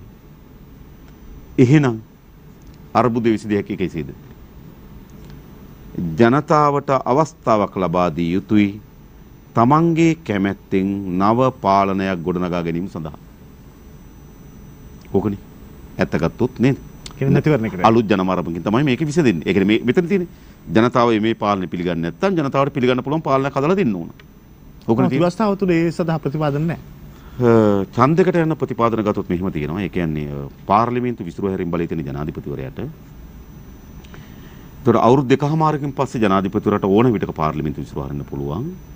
නමුත් අවුරුදු 2කමාරකට යන්න කලින් පාර්ලිමේන්තු ජනාධිපතිවරයා විසිරුව හරිනවා නම් පාර්ලිමේන්තුවේ යෝජනා සම්මතයකින් තොරව පාර්ලිමේන්තු විසිරුව හැර නොහැක්කේ ජනාධිපතිවරයාට අවුරුදු 2කමාරක යන තෙක්. එහෙනම් පාර්ලිමේන්තුවේ යෝජනා සම්මතයක් ඕන. ඒත් විසිරුවීම අභිමතය තියෙන යාට. කියන්නේ එයාට ජනාධිපතිවරයාට තමයි පාර්ලිමේන්තු විසිරීම බලය තියෙන්නේ ඡන්දයකට කලින් මේ පාර්ලිමේන්තුවේ නිල කාලය අවසන් වීමට කලින් පාර්ලිමේන්තු විසිරුව හැරීම බලය තියෙන ජනාධිපතිවරයාට. හැබැයි ජනාධිපතිවරයාට දාලා තියෙනවා. ඔයාට විසිරුව හරින්න පුළුවන්. හැබැයි අවුරුදු දෙකමාරක් යනකම් පාර්ලිමේන්තු යෝජනා සම්මතයක් නැතුව බෑ. ඒක ඇතුලේ ගම වෙන්නේ නැද්ද අනිත් පැත්තෙන් පාර්ලිමේන්තුව විසින් පාර්ලිමේන්තුව විසිරුව ගන්න පුළුවන් කියන කාරණා. පාර්ලිමේන්තුව විසින් යෝජනා සම්මතයක් දුන්නාම ඒ යෝජනා සම්මතයට අනුව පාර්ලිමේන්තුව විසිරුවන්නේ නැද්ද කියලා තීරණය කිරීම බල ජනාධිපතිතුමා සතු තියෙනවා. හැබැයි පාර්ලිමේන්තුවේ බහුතරයක් කියනවා නම් පාර්ලිමේන්තුව විසිරුව හරින්න කියලා ජනාධිපතිතුමා එහෙම හිතුවක් කාර්යල සල්ලන් ඉන්න බෑනේ. දේශපාලන දියා විසිරුව හරින්න වෙනවා. ඒක දේශපාලනයි. එහෙම නැත්නම් ව්‍යවස්ථාව නෙවෙයි. ඉතින් පාර්ලිමේන්තුවේ බහුතරයක් කියන මේ පාර්ලිමේන්තුවේ පගලා ජනාධිපතිතුමා නුඹලා හිටපල්ලා කියලා මප්පි. එහෙනම් ඉතින් අර වෛද්‍ය වාර්තාව කොහොනෙත් නේ අර වැඩේට. මම මේ කියන්න හදන්නේ. ඒ නිසා ඒ දේශපාලන තරපමින් මේක ගන්න පුළුවන්කම තියෙනවා. ඊළඟ එන තර්කය තමයි රයිට් මැතිවරණයකට මේ වෙලාවේ පුළුවන්ද මුදල් ප්‍රශ්නය ගැන කතා කරමු. මම දැක්කා මැතිවරණ කොමිසම කියලා තිබුණා යන්නේ බිලියන 13යි කියලා. පසුගිය ජනවාරි මාසේ 5 වෙනිදා බැසිල් රාජපක්ෂ ආර්ථික පැකේජ් එකක් ඉදිරිපත් කළා රුපියල් බිලියන 239. ඒකත් එක සංසන්දනය කරන බලමු මේක කුඩා එකක්. ඒ වගේම මේ අර්බුදය කවදා කොහොම කෙලවර වෙයිද කියලා අපි කවුරුත් දන්නේ නැහැ. මේක දිග්ගැස්සෙන විදිහට නේ. හෙට විසඳෙයිද අනිද්දා විසඳෙයිද තව සතියක විසඳෙයිද කියලා අපි දන්නේ. හැබැයි පාර්ලිමේන්තුව විසිරුව හැරියොත් තව මාසෙකමාරක සුවරකට විසඳෙනවනේ. මොකද ජනතාව කැමැත්තෙන් ආණ්ඩුවක් හදාගන්න ඕනේ. දැන් ඒ වගේම දැන් මැතිවරණ කොමිසම කියනවානේ ආණ්ඩුව විසිරුවල ඡන්දයකට යන්න උනොත් එහෙම අඩුම මාස 3ක් හෝ මාස 6ක කාලයක් යනවා කියලා මැතිවරණයක් කියන්නේ. එච්චර කාලයක් මේ ඒගොල්ලන්ට ඒක කියන්න බෑ. ඒගොල්ලෝ පාර්ලිමේන්තු ඡන්දයක් හඳුවොත් ඒගොල්ලෝ ඕන වෙලාව ඡන්දයක් තියන්න ලෑස්තිලා ඉන්න ඕන. හරි පාර්ලිමේන්තු විසිරුව හැරේ කියන්නේ. ඒගොල්ලන්ට කියන්න පුළුවන් අපිට ඡන්දයක් තියන්න බෑ කියලා. එහෙම කියන්න බෑ. මැතිවරණ කොමිසම බැදී සිටින්න ඕන මේ රටේ ඡන්දයක් හඳවන්නේ කොයි මොහොතේද ඕනෑම මොහොතේ ඡන්දයක් පැවැත්වීම සඳහා ඒගොල්ලෝ සූදානම් වෙලා ඉන්න ඕන. ඒක ඒගොල්ලෝගේ ඩියුටි එක. ප්‍රායෝගිකව පුළුවන් අපිට එච්චරයි නෑ මම දන්නේ ඒ මම ඉතින්ට යනවා නේ මම කියන්නේ මේක ගොඩේමී මාවත. ඒ කියන්නේ අපිට තියෙන දැන් මේ තියෙන ගොඩේමී මාවතනේ. හැබැයි ඒ දක්වා අපිට පොඩි අන්තර්කාලන වැඩක් තියෙනවද එකඟතාවයක් තියෙනවද වෙන්න පුළුවන්. හැබැයි මම කියන්නේ මේ ජනාධිපතිවරු ඉවත් කරන්නත් මා රකියු පාරේ තමයි තියෙන්නේ. නව ජනවරමකින් නව ආණ්ඩුවක් ගොඩනගා ගත්තොත් ගෝඨාභය රාජපක්ෂගේ ජනවර මෙතෙන් සිට ප්‍රශ්න කරනවා. අර චන්ද්‍රිකාට උනේ 2001 එතෙන් සිට ගෝඨාභය වළංගු නැති ජනාධිපතිවරයෙක් වෙනවා. එයි ඔහු නියෝජනය කරපු කඳවුර පැදලා වෙන කඳවුරක් ජයග්‍රහණය කරලා තිබුණා කියන සංඥාවෙන් ඒක තියෙනවා. දැන් ඔහු කියන අපිට 69 ලක්ෂයක් දුන්න අවුරුදු 5කට දුන්නේ කියලානේ. එඳ ඒ මැන්ඩේට් එකේ ජනවරමත් එයාගෙන තියෙනවා. එනිසා දුර්වල කරමින් ඉවත් කරනවා නම් ඉවත් කරන්න තියෙන පාරත් ඒකම තමයි. ඊට අමතරව අපි බලමු පේශයක දීලා ජනතාව ඇවිල්ලා මේගොල්ලෝ යයිද කියලා බලමු. දැන් පොඩි කැබිනට් මණ්ඩලෙ ගියානේ. අගම රාජපක්ෂ යරනකොට මහින්ද රාජපක්ෂ යනකොට රාජපක්ෂට කොච්චර හිටියද? කැබිනට් මණ්ඩලෙ ගත්තාම නිකන්නේ සාටක යායක්නේ. නිකන් ගත්තොත් ගිහලා වාඩි වුණාම නිකන්නේ ජමල් ඉන්නවා, බෙසිල් ඉන්නවා, මහින්ද ඉන්නවා, නාමල් ඉන්නවා, ගෝඨාභය ඉන්නවා නේ. මේ ගත්තාම නිකන් පොඩි සසේන්ද්‍ර ඉන්නවා. ඒක සාටක යායක් තිබ්බ එක දැන් ගොඩක් අයින් වෙලා තියෙන එක. ඒ නැතුවම නෙමෙයි. හැබැයි තව තියෙනවා නිල දෙකක් තියෙනවා මේක ඉවත් කරගන්න නේද? ඊට පස්සේ අපි බලමු. දැන් මම දැක්ක ඔබගේ ප්‍රවෘත්ති බලමු මම දැක්ක මහානායක හාමුදුරන් වහන්සේලාත් යම් නිවේදනයක් දාලා තිනවා. ඔබ පූර්විකාවෙත් පැහැදිලි කරා. ඒ ඉල්ලීමට යන්න බෑ පූර්ව කොන්දේසි සම්පූර්ණ කරන්න ඕන. දැන් අග්‍රාමාත්‍යතුමා ඊයේ ගෙන ආපු යෝජනාව පිළිබඳ ටිකක් හිතලා බලුවොත් නරකද? දැන් අන්තර්වාර පාලනයකට ගිහිල්ලා විශේෂයෙන්ම 20 වෙනි වසාව සංශෝධනය කරලා 19+1කට යන්න අපි එතුමා කිසිත්ම අන්තර්පාලන කතාවක් කිව්වේ නැහැ. එතුමා යෝජනා කරා මේ ව්‍යවස්ථා සංශෝධනයට යමු කියලා. මම දන්නේ ලොකු අයියේ පොඩි මල්ලි අතර රණ්ඩුවක් ඇවිල්ලාද කියලා. මොකද ඉස්සෙල්ලා කිව්වේ මේ නේද? මේ ව්‍යවස්ථාව යන්න බෑ මේක වෙනස් කරන්න ඕන කියලා 20 ගෙන ආපු අයනේ. ඒ 20 ගෙන ආපු අය කෙනාටම තව අවුරුදු දෙකක් යනකොට 20 වෙනස් කරන්න කියන තරම් දේශපාලන ඛේදවාචකයක් තියෙද මේ හිටපු ජනාධිපතිවරයා. හරිද? එතුමාට සිද්ධ වෙනවනේ 20 ගේනකොට ඒක වෙනුවෙන් පෙනී හිටලා ඒකට විශාල ආස්වාදයෙන් කතා කරලා ආයෙත් ටික දවසක් ගිහලා නෑ ඒක අයින් කරත් හොඳයි වගේ කියලා හිතනවා නන්නේ අසරණකමක් දැන් ඕනේ එතන. කොහොම වුණා? ඉතින් 20 වෙනි සංශෝධනය ඉවත් කරනවා නම් අපි සායදෙන් ලෑස්ති. තවත් ව්‍යවස්ථාවේ ප්‍රජාතාන්ත්‍රීකරණය කිරීම සඳහා යෝජනා අපි ලෑස්ති. ඒ පිළිබඳ විවාදයක් නෑ. හැබැයි පොදු ජනතාව එතනින් සෑහීම කරපත් වෙනවද? මේක මගේ මහින්දගේ ප්‍රශ්නයක් කරේ. අපේ മന്ത്രി කණ්ඩායමයි මහින්දගේ ප්‍රශ්නයක් නෙමෙයි මේක. මේක පොදු ජනයා. පොදු ජනයා කියන්නේ මොකද්ද? මේ පවුල එපා. ඒක සාධාරණයි. හරිද මේ මම කියන්නේ මේ ආණ්ඩුවේ අය ගණන් ගත්තෙත් නෑ ඔය පවුල. ඇමතුරු ගණන් ගත්තෙත් නෑ ඔය පවුල. ජනතාව වහල් විස යටත් විසෙන් හිටේ කල්පනා කරපු පවුල. මහජනයාගේ ධනෙ කෝටි ප්‍රකෝටි ගණන් එක්රැස් කරගත්තු පවුලක්. ඒ නිසා ජනතාව කියන්නේ මේ පවුල යන්න. ඒ නිසා අපි පාර්ලිමේන්තුවේ කුමක් අටවගත්තත් වැඩක් තියේද? ඒක ජනතාව පිළිගන්නේ නැත්නම්. අන්තර්ජාල පාලනයකට ගිහිල්ලා ඊට පස්සේ ව්‍යවස්ථා සංශෝධනයකට ගියොත් එහෙම මේකට කිසියම් ආකාරයක අපිට විසඳුමක් හොයන්න අපිට ඒක කල්පනා කරලා බලන්න පුළුවන්. හැබැයි අපි දැනට කරලා තියෙන ප්‍රකාශය තමයි ජනාධිපතිවරයා ඔතන තියාගෙන අන්තර්පාලන හදීමෙන් පළක් නැහැ. ඒ මොකද දන්නවද? අන්තර්කාලන ආණ්ඩු කියලා ආණ්ඩු නැහැ. ඒ ආණ්ඩු නෑනේ. බාරකාර ආණ්ඩු කියලා ආණ්ඩුත් නැහැ. තියෙන්නේ ආණ්ඩු. ඒක අන්තර්පාලන කියන්නේ. ඒ ආණ්ඩුව හදන්න සම්මුතියට එන කණ්ඩායම එකඟතාවයකට එනවා. අපි මාස 6කින් පාර්ලිමේන්තු විසිරුවා හරිනවා කියලා. හැබැයි අපි මාස 6කින් පාර්ලිමේන්තු විසිරුවා හරිනවා කියලා අපි එකඟතාවයට ආවට විසිරු හැරීම බලය තියෙන කාටද? මං කලින් කිව්වා ජනාධිපතිවරයාට. විසිරු හැරියේ නැත්නම් මේ තත්ත්වයේ සමනය වුණාම ඔහු තව 113ක් හදාන ආණ්ඩුවක් හදාගෙන යනවනේ. එහෙන් බැරි පුතුද මේගොල්ලෝ? නෑ අපි දන්නවනේ යාළුවෝ කවුද කියන්නේ. හරි ඒ නිසා මේ කඩේම පැන්නීම සඳහා ඔක්කොම එකතු කරගන්නවා. මාස 6කට යනකොට මේක සමනය වෙනවා කියලා එයාට දෙන්නවා. ඊට පස්සේ මේක පැත්තකින් තියලා පාර්ලිමේන්තුවේ එන මොකද විසිරු හැරීම තියෙන යාටනේ. ඒ කියන්නේ අන්තර්කාලන ආණ්ඩුවකට පක්ෂවල එකඟතාවයක් එන්න පුළුවන් මේක විසිරු අරගමු කියලා. හැබැයි පක්ෂවල එකඟතාවයක් ආවට විසිරු හැරීම බලය දෙන ජනාධිපතිවරයාට. ඒ තරම් තියෙන ප්‍රශ්න. මම මේ කියන්නේ මෙතන මේ ඇති වෙච්ච වියවුලක් තියෙන්නේ. මොකද මෙතන අපිට මේ වියවුල निराකරණය කරගන්න පුළුවන් මේ නායකයන් සත්භාවයෙන් අවංකව කටයුතු කරනවා කියලා හැඟීමක් අපිට යම් ප්‍රමාණයකින් තියෙනවනේ. අපිට එහෙම නැහැ. එහෙම නැති වෙන්නේ අපි ඔවුන් කෙරෙහි හදාගත්තු එල්බගත්තු අදහසක් නෙවෙයි. ඔවුන්ගේ අතීතයේ සහ වර්තමානයේ සෑම භාවිතාවකම අපිට ඔප්පු කරලා තිබෙන්නේ ඔවුන් කිසිසේත්ම කුමන දෙයකටවත් විශ්වාස නොකළ යුතු අවංකභාවයේ බිඳක්වත් නැති කණ්ඩායම. ඔවුන් එක කොහොමද අන්තර්පාලන හදන්නේ? ඔබ හිතන්නේ? ඔවුන් සත්භාවයක් පෙන්වන්නේ නැහැ. අද කියන එක ඔබ හිතන්නේ දැන් අන්තර්පාලන යෝජනාවක් අරගෙන ගියා මෛත්‍රීපාල සිරිසේන ඇතුළු മന്ത്രി කණ්ඩායම. ඊළඟ ජනාධිපතිවරයාත් එක්ක සාකච්ඡා කරා. කවද්ද පහුගිය 11 වෙනිදා සාකච්ඡා කරා. සාකච්ඡාව යන ගමන් මේගොල්ලෝ කිව්වා නෑ එහෙනම් අපි තව තියෙන ප්‍රශ්නක අපි පස්සේ කතා කරමු. તો ජනාධිපතිතුමා ආයෙත් පස්සේ කතා කරමු. මේ අවුරුද්දෙන් පස්සේ මම කැබිනට් මණ්ඩලෙ දිවුරුම් දෙන්නේ එහෙනම් හදිසියක් නෑ. අපි පස්සේ කතා කරමු කියලා කියනවා. පස්සේ කතා කරමු කියලා කිව්වට පස්සේ පහුවද අර ගියපු മന്ത്രിවරයෙක් උස්සලා කැමතිකමක් දෙනවා. හරිද? දැන් මේ සාකච්ඡාවට යන්නේ ඔක්කොම එකතු වෙලා ආණ්ඩුවක් හදන්න. ඒ ආණ්ඩුව හදන්න සාකච්ඡාවට එන කෙනෙක් ගලවලා කියනවා උඹට මම ඇමතිකමක් දෙන්න කියලා සාන්ත බණ්ඩාරනේ. කුසිකර්ම රාජ්‍ය අමාත්‍ය දූරේ දෙන්න. ඉතින් විශ්වාස කරන්න පුළුවන්. එතකොට මට ඔය එක්කෙනෙක් කියලා තියෙනවා මට ඔය එක්කෙනෙක් කියලා තියෙනවා. ඒක රාජපක්ෂලා යනු නටන නාට්‍යංගනාවන්ගෙනුත් ගෙජ්ජි කඩන්න පුළුවන් අය කියලා. ඒසි නෑනේ. නටන නාට්‍යංගනාවකේ හොරෙන් ගෙජ්ජි කඩන එක. අන්න ඒ වගේ කට්ටියක් කියලා. ඒ වගේ වැඩක් නෙවෙයිද මිත්‍ර මේකට සාකච්ඡාවට එනවා. මේකට ආණ්ඩුවක් හදන්න. හැබැයි සාකච්ඡාවට එන කෙනා බිලිබාගෙන ඇමතිකමක් දෙනවා සාධාරණයෙන්. ඔව් දැන් මේ ආණ්ඩුවේ පාර්ශවය ඊට පස්සේ ආණ්ඩුවෙන් ඉඳලා ගිය ස්වාධීන වෙච්ච පිරිස ශ්‍රී ලංකා නිදහස් පක්ෂයේ ඔය හැමෝම කරන යෝජනාවනේ මේ අන්තර්පාලනයක් ගොඩනගමු කියන කාරණාව. ඔබ කියන්නේ ඒක අපි මේ දඟලමින් ඉන්නේ නොකරන දීගකට කොන්දුරු තෙල් හොයන්නේ. ඒක කෙරෙන්න කියලා මම ප්‍රාර්ථනා කරනවා. ඒක යම් ඡන්දයකට යාම සඳහා අන්තර්කාලන යෝජනාවක වැදගත්. හැබැයි මේ සූදුව ගහන්නේ කාත් එක්කද? ඒකනේ. අපි පාර්ලිමේන්තුවේ 3 දෙනා ඉන්නේ. අනිත් අය 222ක් ඉන්නේ. මේ පාර්ලිමේන්තු අන්තර්කාලන සභාවකද මොකක් හැදුවත් අපි ඒක ඇතුලේ උඩා ප්‍රමාණය. එනිසා අපිට පාලනයක් නැති, අපිට කන්ට්‍රෝල් එකක් නැති, අපිට වගකීමක් දරන්න බැරි කණ්ඩායමක් පිළිබඳ අපි සහතිකයක් දෙන්නේ කොහොමද? මොකද ඒකේ ගොඩක් මහත්තුරු ගැන අපි දන්න නිසා. ඒ නිසා අපිට ඒකේ යම් වැදගත් බලයක් නියෝජනය වෙන්නේ නැත්නම් යම් වැදගත් ඒක හැසිරීමේ බලයක් අපිට නැතුව හරිද?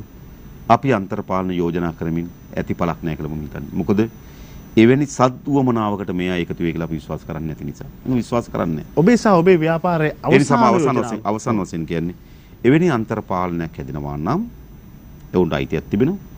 අපි නිරීක්ෂණ මට්ටමින් අපේ දායකත්ව දෙන්න. ඒ වැඩිම වැඩිට. අමාත්‍ය ධූරයෙන් බාර ගන්න දහසක්. මම හිතන්නේ අමාත්‍ය ධූර දැන් බාරගත්තුව එළියට ඉන්නේ. දැන් බාරගත්තුව තොග ගණන් එළියට ආවනේ. ඇයි එළියට ඉන්නේ? අමාත්‍ය ධූර නෙමෙයි පාලනය කියන්නේ. බලය කියන්නේ අමාත්‍ය ධූර නෙමෙයි. දැන් වීරවංශ ගම්මන්පිල වාසුල අමාත්‍ය ධූර දරුවනේ. අමාත්‍ය ධූර දරුව විතරක් නෙවෙයි මේ ආණ්ඩුව ගොඩනැගීම සඳහා කාර්යකුත් කරන්නේ.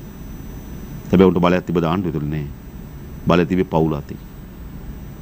ඕන්ගේ වෙන ප්‍රශ්න තියෙනවා. නමුත් මම මේ නිශ්චිත ප්‍රශ්න විතරක් ගත්තොත් බලය තියෙන පවුල අතේ.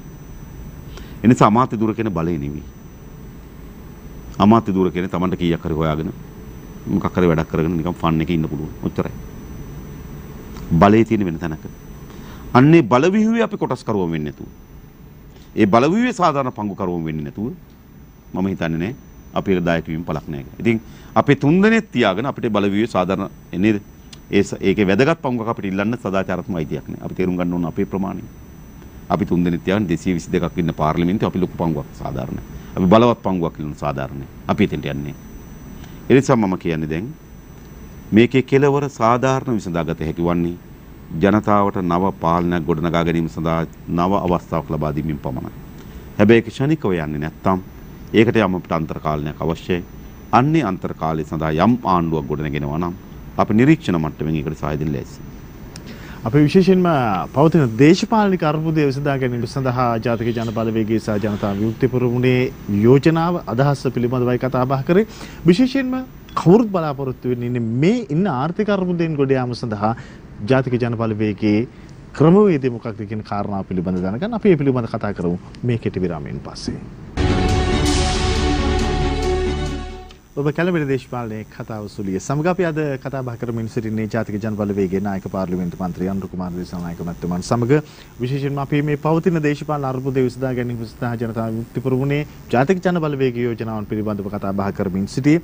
අපි දේශපාලනික කාරණාවන් අවසන් කර ගැනීම මේ අර්බුදය පිළිබඳව මතුවී තිබෙන කාරණාවන් අවසන් කර ගැනීම සඳහා විශේෂයෙන් කතා කළ යුතුයි. දැන් දෝෂාභියෝගය සහ විශ්වාසභංගය කියන කාරණාවන් දෙක පිළිබඳව විශේෂයෙන්ම සමගි ජන බලවේගය ඉදිරියට ඇවිල්ලා කටයුතු කරමින් ඉන්නවා. ඒ පිළිබඳව ජාතික ජන බලවේගයේ විශේෂයෙන් ජනතා විමුක්ති පෙරමුණ හැටියට තියෙනවා. එතන දෝෂාභියෝගයක් විශ්වාසභංගයක් පාර්ලිමේන්තුවට ආවත් අපි ඒ වෙනුවෙන් සහාය දෙනවා. හැබැයි ඒකේ එහා පැත්තත් අපි බලන්න ඕන. දැන් විශ්වාසභංගයක් ආපුවාම විශ්වාසභංගේ පාර්ලිමේන්තුවේ ජයග්‍රහණය කරොත් ආණ්ඩුව විසිරුව හැරෙනවා. පාර්ලිමේන්තුව විසිරුව හැරෙන්නේ ඊට පස්සේ ජනාධිපතිවරයාට නව ආණ්ඩුවක් පිහිටීමේ බලය තියෙනවා. ඒක තියෙනවා ජනාධිපතියත්. ඒකේ අගමැති තෝරාපත් කර ගැනීම සඳහා තියෙන මෙහිමයි. ව්‍යවස්ථාවේ තිබෙන්නේ. ජනාධිපතිවරයාට පාර්ලිමේන්තුවේ බහුතර විශ්වාසය දිනාගත හැකියයි හැඟෙන කෙනා අගමැති හැටියට පත් කළ හැකියි. හරි. 110 පේන්න ඕනේ හැඟෙන කෙනා. දැන් මෛත්‍රීපාල 2018 කරේ ඔක්තෝබර් මාස 28 වෙනිදා හැඟෙනවා. හැංගිලා කිව්වා කවුද මහින්ද රාජපක්ෂට බහුතරය තියෙනවා යයි කියලා හැංගෙන නිසා එයා මහින්ද රාජපක්ෂට අගමැති දුර දුන්නා. දූලේ ඉවර හත් පොලේ නාගෙන පාර්ලිමේන්තුව කල් දාපුවත් වැරදිලා නේද පාර්ලිමේන්තුව වහලා අධිකරණයට ගිහිල්ලා ශ්‍රේෂ්ඨාධිකරණ විනිශ්චයන් 7 දිනක තීන්දුවක් දුන්නා. එයාට පාර්ලිමේන්තුව විසිරුව හරින්නත් බෑ කියලා තීන්දුවක් දුන්නා. පාර්ලිමේන්තුව විශ්වාසභංගදී ආණ්ඩුව පෙරදුනා. ඒ නිසා ජනාධිපති හැංගෙන කෙනා පත් කරන්න පුළුවන්. හැබැයි වළංගුනේ. හැබැයි හැංගෙන කෙනා පත් කරොත් මොකද වෙන්නේ? නැවත විශ්වාස භංගිකේ අයින් කරන්න ඕන. ඊට පස්සේ ආයේ හරිද? ආයේ කෙනෙක් පත් කරත් ඉඳ ඒක කෙලවරක් නේ. ඒ නිසා විශ්වාස භංගිකදී ආණ්ඩුව පරාද කරන්න පුළුවන්. හැබැයි වැදගත් දේ තමයි මේ පරාද කිරීම සඳහා එකතු වෙන කණ්ඩායම ආණ්ඩුවක් හදන්නත් එකඟ වෙන්න ඕන. ඒතර පරාද කරන්න බහුතරය තිබ්බනම් හදා ගන්න පුළුවන් බහුතරය. හැබැයි මේ පාර්ශ්වයන් පරාද කරන්න එකඟ වුණාට සමහර පාර්ශ්ව මම හිතනවා ඒකට ආණ්ඩුවක් හදන්න එකඟ වෙන්නේ නැති. ඒකේ එතකොට එන්නේ දැන් ජනාධිපතිතුමා ආරාධනා කරානේ කවුරුන් ඇවිල්ලා 114 පෙන්නලා ආණ්ඩුවක් හදන්න කියලා. දැන් ඒකට මේ විශ්වාස භංගයක් ගනනලා ඒක ජයග්‍රහණය කරලා සිද්ධ වුණත් වෙන්නේ ඒකමද ඒක? ඔව් ඒකමයි. එමනේ. ඒ කියන්නේ විශ්වාස භංගෙන් පෙන්වන්නේ ආණ්ඩුවට 113ක් නැති බව. ඉතින් ඒක ජනාධිපති ඇයි විපක්ෂයේ නැයකට මේ කල්මර මින්නේ නේද? ඒ යෝජනාව කරත් මේක ජයග්‍රහණය කරත් එකම ප්‍රතිඵල. 113ක් නැහැ නේ දැන්. හදා ගන්න බැරිද? මම දන්නේ දැනට නේ. අද විපක්ෂ නායකතුමා කියනවා 113 පෙන්වන්න ඕන දවසට පෙන්වන්න. අනේ යා කියන දේවල් ගණන් ගන්න ඕනද නේ? දැන් කොච්චර දේවල් කියනවද? ඒක මට මතකයි මේ අර්බුදය ආපුවම පාර්ලිමේන්තුවේ කියන මේ විධායක ජනාධිපතිතුරු සතියෙන් අහෝසි කරන්න. සතියෙන් විධායක ජනාධිපතිතුරු අහෝසි කරන්න. ව්‍යවස්ථාව ගැන අයන්න දන්න මිනිහෙක්වත් ඒක කියන්නේ. විධායක ජනාධිපතිතුරයක් අහෝසි කිරීම සඳහා එකක් විධායක ජනාධිපතිතුරු පිළිබඳ යෝජනාව පෞද්ගලික මන්ත්‍රී යෝජනාවක් හැටියට ආවොත් ඒක පාර්ලිමේන්තුවේ මාස 6කට වඩා වැඩි කාලයක් යනවා. එහෙනම් විධායක ජනාධිපතිතුරු යෝජනාව වෙන්න උන ආණ්ඩුව ඇතුළේ. හරිද? එහෙනම් මේ කැබිනට් මේ ගෝඨාභය රාජපක්ෂ මහත්මයා මුළුසුණු දරන කැබිනට් මණ්ඩලයෙන් එයාගේ ධූරය අහෝසි කිරීම සඳහා යෝජනාවක් එන්න ඕන. ඒ යෝජනාව ඇවිල්ලා පාර්ලිමේන්තු මාස එකමාරක් විතර යනවා. අපි විධායක ජනාධිපතිතුරු අහෝසි කිරීම සඳහා 20 වෙනි සංශෝධනය ඉදිරිපත් කරා. ඒ 20 වෙනි සංශෝධනයේදී ශ්‍රේෂ්ඨාධිකරණික ජනමත විචාරණයක තෝරන කියලා. හරිද? ඉතින් මෙයා පාර්ලිමේන්තුවට ඇවිල්ලා කියනවා මේක සතියෙන් අහෝසි කර බොරු නෙමෙයි. ඒ නිසා යා ඔය විසුළු කතා, යාගේ තර්ක, යාගේ ඉලක්කම් මං කියන්නේ අපි කාලේ නාස්ති කරන්න ඕනේ නැහැ. අපි යථාර්ථයට යන්න ඕනේ. යථාර්ථයේ තියෙන දේවල් පාර්ලිමේන්තුවේ මේ නිශ්චිත මොහොතේ ඒගොල්ලන්ගේ අතේ බහුතරයේ ඉන්නවා.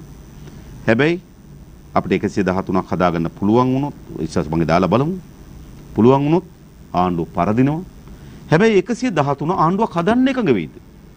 පරද්දන්න එකඟ වෙයි. සැකයක් තියෙනවනේ. මොකද විවිධ බල උවමනාවන්තර කණ්ඩායම්. ඉතින් මට හිතෙන්නේ මෙච්චරයි තියෙන්නේ මාවත. මේකෙන් මේ දේශපාලන අර්බුදෙන් ගොඩ එන්න නැතු මේ ආර්ථික අර්බුදෙන් ගොඩ එන්නත් බෑ. මේ දේශපාලන අර්බුදෙන් ගොඩ එන්න මාවත නම් තනි පුද්ගලයෙක් තමන්ගේ හිතුවක්කාරී තක්කඩි වමනාවට තමන්ගේ පුටුවේ වාඩි වීම සඳහා තියෙන බලලෝභී වමනාවක් වෙනුවෙන් ගන්න මේ ප්‍රයත්න නතර වෙන්න ඕන. ඊට පස්සේ හැදෙන ඕනෑම අන්තර පාලනයකට අපිත් ලෑස්ති. හැබැයි මේ ජනාධිපතිවරයා මේ පුටුවේ තියාගෙන හදන කිසිදු අන්තර පාලනයක් කිසිදු සභාගයක් කොයි වෙලාවෙ මොකකින් මොකක් වෙයිද කියලා අපි දන්නේ නැහැ. මොකද ඒ අගමැතිවරයාත් ඒ ආණ්ඩුවත් ඕන වෙලාවක ඉවත් කිරීම බලය ජනාධිපතිවරයාට තියෙන නිසා. ඒ නිසා ඒ කොන්දේසියට අයිතු කරනවා නම් අපිට අන්තර පාලනයක් හදාගන්න පුළුවන්. ඒ අන්තර පාලනයෙන් පසුව නිත්තාවට ස්ථාවරභාවය ගේන නම් ජනතාවට අලුත් පාලනයක් ගොඩනගා ගැනීම සඳහා ජනවරමකට අවස්ථාවක් දෙන්න ඕනේ. එතනින් තමයි මේ දේශපාලන අර්බුදය අපි සමහර දේවල් තියෙන දේශපාලන අර්බුදයේ සමනය වෙන්න ඕන. හැබැයි සමනය වීම සඳහා තියෙන පාර තියෙන්නේ අපි හිතන සුමට පාරවල්ම නෙවෙයි. මම හිතනවා ගෝල් ෆේස් එකේ ක්‍රැස් වෙලා ඉන්න තරුණ තරුණයන් විශාල ප්‍රමාණයක් මේ අර්බුදේ විසඳා ගැනීම සඳහා උනන්දුවක් ඇති, උවමනාවක් ඇති. මේ ආණ්ඩුව යවන්න උවමනාවක් ඇති, මේ ජනාධිපතිවරයා යවන්න උවමනාවක් තියෙන බව පේනවා. එහෙත් අපි හරියට පෙළගස්සලා බලුවොත් ඒ සඳහා තියෙන මාවත මොකද්ද කියලා ඒ වගේ තියෙන යම් ගැටලුකාරී අර්බුදකාරී මාවතක් තමයි අපි ඉස්සරහ දැන්ට තියෙන්නේ. පැහැදිලි. දේශපාලන අර්බුදයේ විසඳා ගැනීම සඳහා යන මාර්ගය ඔබ ඉතාමත් හොඳින් පැහැදිලි කරා. ඔබ සහජාතික ජන බලවේගයේ විශ්වාස කරන ඒ වගේමයි මේ තිබෙන ආර්ථික අර්බුදය තමයි මේ සියලු ප්‍රශ්න නිර්මාණය කළේ. මේ ආර්ථික අර්බුදයෙන් අපි ගොඩ යන්නේ කොහොමද? ඔව්. ආර්ථික අර්බුදයෙන් ගොඩ එන්න පළමු කොටම දේශපාලන අර්බුදයෙන් ගොඩ එන්න ඕන. ඒ කියන්නේ ආර්ථික අර්බුදය විසින් දේශපාලන අර්බුදය නිර්මාණය කළා තිබෙනවා. දැන් දේශපාලන අර්බුදය විසින් මොකද කරන්නේ? තව තවත් ආර්ථික අර්බුදය තීව්‍ර කරනවා. ආර්ථික අර්බුදය තව තව තීව්‍ර වෙන්න මොකද වෙන්නේ? ආයේ දේශපාලන අර්බුදේ මේ පොළාපනිනවා. ඒක නෙවෙයි දැන් ආර්ථික අර්බුදය විසින් ඩීසල් වැඩි කරා රුපියල් 113කින් පෙට්‍රල් වැඩි කරා රුපියල් 84කින් පහුවදා මොකද උනේ? පාරවල් වහනවා, බස් හරස් කරනවා, ත්‍රිවිල් හරස් කරනවා, මොකද පෙට්‍රල් සෙඩ් වටලනවනේ. ඔය සිද්ධ වෙච්ච සිදුවීම් දාමේ තියෙන. ඒතකොට ඒ ආර්ථික අර්බුදේ නැවත දේශපාලන තත්ත්වය අස්ථාවර බවට ගිහින්. ඒ නිසා අපි පළමු කොට මම හිතන්නේ මේ අර්බුදයෙන් ගොඩ එන්න අපිට දේශපාලන අර්බුදය විසඳගත යුතුයි. දේශපාලන අර්බුදය විසඳගත්තොත් තමයි අපිට ආර්ථික අර්බුදය කරේ සාධාරණ විසඳුමක් ලබා ගන්න පුළුවන්කම තිබෙන්නේ. අද අපේ රටේ ආර්ථික අර්බුදයේ තියෙන ප්‍රධානම සාධකය තමයි අපිට ඩොලර් නැතිකම. ඕකනේ. රුපියල් ප්‍රශ්නය අපිට තියෙනවා. අපි ඒක බේරගමු. හාල් ප්‍රශ්නය අපිට තියෙනවා. අපි ඒක බේරගමු. හැබැයි අපිට තියෙන ප්‍රධාන ප්‍රශ්නේ විදේශ ණය පිළිබඳ ප්‍රශ්නේ. අපිට විදේශීය භාණ්ඩ ආනයනය කරන්න විදේශීය ණය ගෙවීම සඳහා අපි උපයන ඩොලර් ප්‍රමාණය අපිට ප්‍රමාණවත් නැහැ. ගිය අවුරුද්දේ අපිට විදේශීය භාණ්ඩ ආනයනය කිරීම සඳහා වැය රත්න ඩොලර් බිලියන 26.6ක්. අපිට මේ පෙබරවාරි ඉඳන් ඊළඟ පෙබරවාරි දක්වා විදේශීය ණය ගෙවන්න තියෙන ඩොලර් බිලියන 6.9ක්. අතන 20.6යි මෙතන නේද 9.6යි අතන 20.6යි මෙතන 6.9යි. ඒ කියන්නේ ආසන්න වශයෙන් ගත්තොත් 27.5ක ඕන. උගුණ තියෙන ප්‍රශ්න. ඒතර මේක උපයා ගැනීම ප්‍රශ්න කොහොමද තියෙන්නේ? අපිට බහණ්ඩ ආනයනය කරලා ආසන්න වශයෙන් 12.5ක් විතර හම්බ වෙනවා. ඒතර අපිට විදේශ කස්ටමර්කෙන් 7.5ක් විතර හම්බ වෙනවා. ඒතර 20යි. ඒත් අපිට මදි. තව ටිකක්. අපේ නවරාය ගුවන් සේවාවකින් අපේ ප්‍රමාණයක් ආදායමක් උපයනවා. ඒ වගේම අපි සේවාවන් අපි පිටරටින් ලබා ගැනීම සඳහා වැය කරනවා. අපි අධ්‍යාපනය සඳහා වැය කරනවා. අපි විදේශ සංචාරය සඳහා වැය කරනවා. ඒ නිසා අපිට මේ ඩොලර් අර්බුදය විසඳා ගැනීම තමයි අපේ ප්‍රමුඛතම කාර්යය. ඩොලර් අර්බුදය විසඳා ගැනීමද මම හිතනවා පළමු කොටම අපි ණය රීස්ට්‍රක්චර් ණය නැවත ප්‍රතිවගත කිරීමකට අපි යන්නම ඕන. මොකද දැන් අපි ඇවිල්ලා ලින් කට්ටේ හිර වෙලා දැන් ලින්දට වැටෙනවා. මේ ගෝඨාභයටත් බැසිල්ටත් මහින්දටත් කබ්‍රාල්ටත් ඕනෑවටත් වැඩි අවස්ථාවක් තිබුණා අපිට මේකට නොවී බේරගන්න. බේරගත්තේ නැහැ. අද අපේ රටේ පොලිමේ මියන හැම මිනිහගේම ඝාතනට මේ ලෝක කියන්න ඕන. ඒක ඝාතනය ස්වභාවික මරණ නෙවෙයි. අද අපේ රටේ බඩගින්නේ වෙවුල ජීවත් වෙන හැම පුරවැසියගේ වේදනාවට මේ පාලකයක් කියන්න ඕන. අද ඉස්පිරිතාලයන්දී බෙහෙත් නැතුව වෙවුල ඉන්න අම්මගේ තාත්තගේ වේදනාවට මේ පාලකයා වග කියන්න ඕන. හරිද? ඒ මොකද සිදු වී තිබෙන්නේ? මෙවැනි අර්බුදයකට අපේ රට පත් නොවි බේරගන්න හොඳ අවස්ථා තිබුණා. මෝඩ තකතිරු කිසිදු ආර්ථික න්‍යායකට යටත් නොවන අනුබලන කිසිදු ආර්ථික න්‍යායක් එක්ක සම්බන්ධ නොවන දේශපාලන ආර්ථික තීන්දුව ගත්තා. පළවෙනි එක ආණ්ඩුවට ලැබෙන ආදායම අහිමි කරගත්තා. ඒගොල්ලන්ගේ කෝටි ප්‍රකෝටි ජාවාරම් කරවන්න බදු සහනයක් ලබා දුන්නා. ඒ බදු සහනේදී ආසන්න වශයෙන් ගත්තොත් 2020 වසරේදී අපිට බිලියන 650ක විතර අහිමි වුණා. 2021 වසරේදී අපිට බිලියන 700ක විතර අහිමි වෙලා තිබෙනවා. රුපියල් බිලියන 1350ක් හිතන්න. රජයේ පාර්ශවයෙන් ඔය චෝදනාවට හැමදාම දෙන උත්තරේ තමයි ජනතා බදු අවසානයේ ගිහිල්ලා වැටෙන්නේ ජනතාවගේ පිටට අපි ජනතාවට තමයි මේ සහනෙ දුන්නේ. බොරුනේ. එහෙනම් ජනතාවට සහනයක් තියෙන්න ඉපේ. සීනි බදු අඩු කරා 725ට රුපියල් 50 ඉඳන් 725ට සීනි බද්ද අඩු කරා. ජනතාවට සහනයක් ලැබුණාද? අන්න විගණන වාර්තාව ඇවිල්ලා තිබෙනවා. අයතාලේ සුපෙව්ව මිලියන 16000. මිලියන 16000ක් අයතාලේ සුපෙව්ව වාර්තාව ඇවිල්ලා තිබෙනවා. ඒ කියන්නේ මොකද්ද? ඒක බොරු. එහෙමනේ ජනතාවට සහනයක් දෙන්න ඕනේ. ආදායම හිමි කරගත්තා. ඊළඟ කබ්‍රාලා ඉතාමත් තනි හිතුවක් කරරදී ඩොලර් 203 තියාගෙන හිටියා.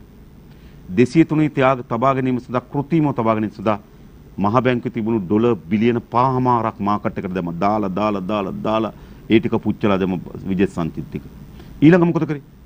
ඊළඟ කිසිදු හේතුවක් දැන් මේක හිර කරගෙන හිටියා. හිර කරගෙන ඉන්නද අත්තරිය. අඩුම තරම අත්තරනකොට මේක බැලුම් මේ බෝලේ වතුර යට තල්ලු කරලා පීඩනකින් තියන් හිටියේ. අත්තරන මොකද වෙන්න ඕන? අඩුම තරම අපේ ඩොලර් බිලියන 2-3ක් මාකට් එකට එනවා කියලා අදහසක් තියෙනවා. එහෙම ඇවිල්ලා අත්තරනක බැලන්ස් වෙනවා. ඉතින් එක දවස් අත්තරිය මොකද උනේ? පහුවදා 230ට ගියා, පහුවදා 260ට ගියා, ඊළඟ 280ට ගියා, ඊළඟ 290ට ගියා, අද 330යි. බ්ලැක් මාකට් එකේ 440යි. ඉතින් ඉන්ධන තෙල් වැඩි වෙන ඔක්කොම මේ අපරාධයට වක් කියන්න ඕනද මේ යක්කු? මේ යක්කු මේකට වග කියන්න ඕන අපේ රට මේ ප්‍රපාතයට ඇදලා දාපු එක ගැන. ඊළඟ මේ 203 රඳවාගෙන හිටපු නිසා අපේ ප්‍රධානම ආදායම මාර්ගය අපිට විදේශ ශ්‍රමිකයන්ගේ ආදායම අපිට අහිමි වුණා. ගිය ජුනි මාසේ ඉඳන් දෙසැම්බර් වෙනකොට මිලියන 2055ක් අපිට අහිමි වුණා. අද වෙනකොට ඒක බිලියන 3.4ක් විතර අහිමි වෙලා තියෙනවා මේ පහුගිය මාස තුනට බැලුවොත්. මේවා රටට එන්න තිබුණු සල්ලි. ඒවා නීති අනුකූල බැංකු පද්ධතිය හරහා එන්නේ නැති වෙන තල්ලු කරලා දැම්මා. මේ පාලකෙමකට වක් කියනවා. ඊළඟ මෝඩ පොහොර ප්‍රශ්න ගැන අපේ රටේ ආහාර අර්බුදයක් නිර්මාණය කරා. මේ පාලකෙමකට වක් කියන්න ඕනේ නැද්ද? ඒ නිසා මේ අර්බුදේ මේගොල්ලෝ විසින් නිර්මාණය කළා අර්බුදය. නිර්මාණය කළා මොකද කරේ අපි? ඒ විතරක් නෙවෙයි සල්ලිට්ටෝ සල්ලි අච්චු ගෝ ට්‍රිලියන ගණන් සල්ලි අච්චු ගෙවුවා. ඒ වෙලාව කොච්චර කිව්වද පාරමිත අච්චු ගහන්න එපා කියලා. ඒ වෙලාව කබ්‍රාලයකට න්‍යායක් වද නූතන මූල්‍ය න්‍යාය. හරිද? MMT කියලා කිව්වා. අලුත් මූල්‍ය න්‍යායක් ඉදිරිපත් කරනවා කියලා කිව්වා. ඒ මූල්‍ය න්‍යාය තමයි අපි සාමාන්‍යයෙන් දන්නේ භාණ්ඩ හා සේවා නිෂ්පාදනයට සමානුපාතිකව මුදල් අච්චු ගන්නවා. ඒක වැඩි වීමට සපා. මෙයා කව මුදල් අච්චු ගහපුවාම ඒ මුදල් යොදලා භාණ්ඩ හා සේවා නිෂ්පාදන ආර්ථික අනිත් පැත්ත ඇරුවා. ඒ කියන්නේ මුළු ආර්ථික න්‍යායම කබ්‍රාල් ඔළුවෙන් හිටෙව්වා. දැන් වර්තමාන මහ බැංකු අධිපතිවරයා ඇවිල්ලා කියනවා නෑ මුදල් අච්චු ගෙස්ම උද්දමනයට බලපෑමක් ඇති කරා කියලා. මේකනේ වෙලා තියෙන්නේ. ඒ නිසා මේ වැරදි ඉතාමත් අසාර්ථක සහ භයානක මාරාන්තික ආර්ථික දිනු. හැබැයි වගේ ඒගොල්ලෝ ධනෙ උපයාගත්තා. ලාභ උපයාගත්තා ඒගොල්ලෝ. ඒගොල්ලන් කළු ජාවාරම්කාරයෝ ඇත්තරම් ධනෙ උපයාගත්තා. අන්න ඒක තමයි අපේ ආර්ථික අර්බුදය. මේ තරම් තීව්‍ර වෙන්න හේතුව මේ කාලේ. අර්බුදේ කොහොමද තිබුණා? ඊළඟ දැන් මේකෙන් ගොඩ එන්න. මේකෙන් ගොඩ එන්න පළවෙනි එක තමයි මා කිව්ව කලින්ම දේශපාලන ස්ථාවරය හදා ගන්න ඕනේ. අපිට අර අවශ්‍ය ඩොලර් ප්‍රමාණයට අපි යන්න ඕනේ.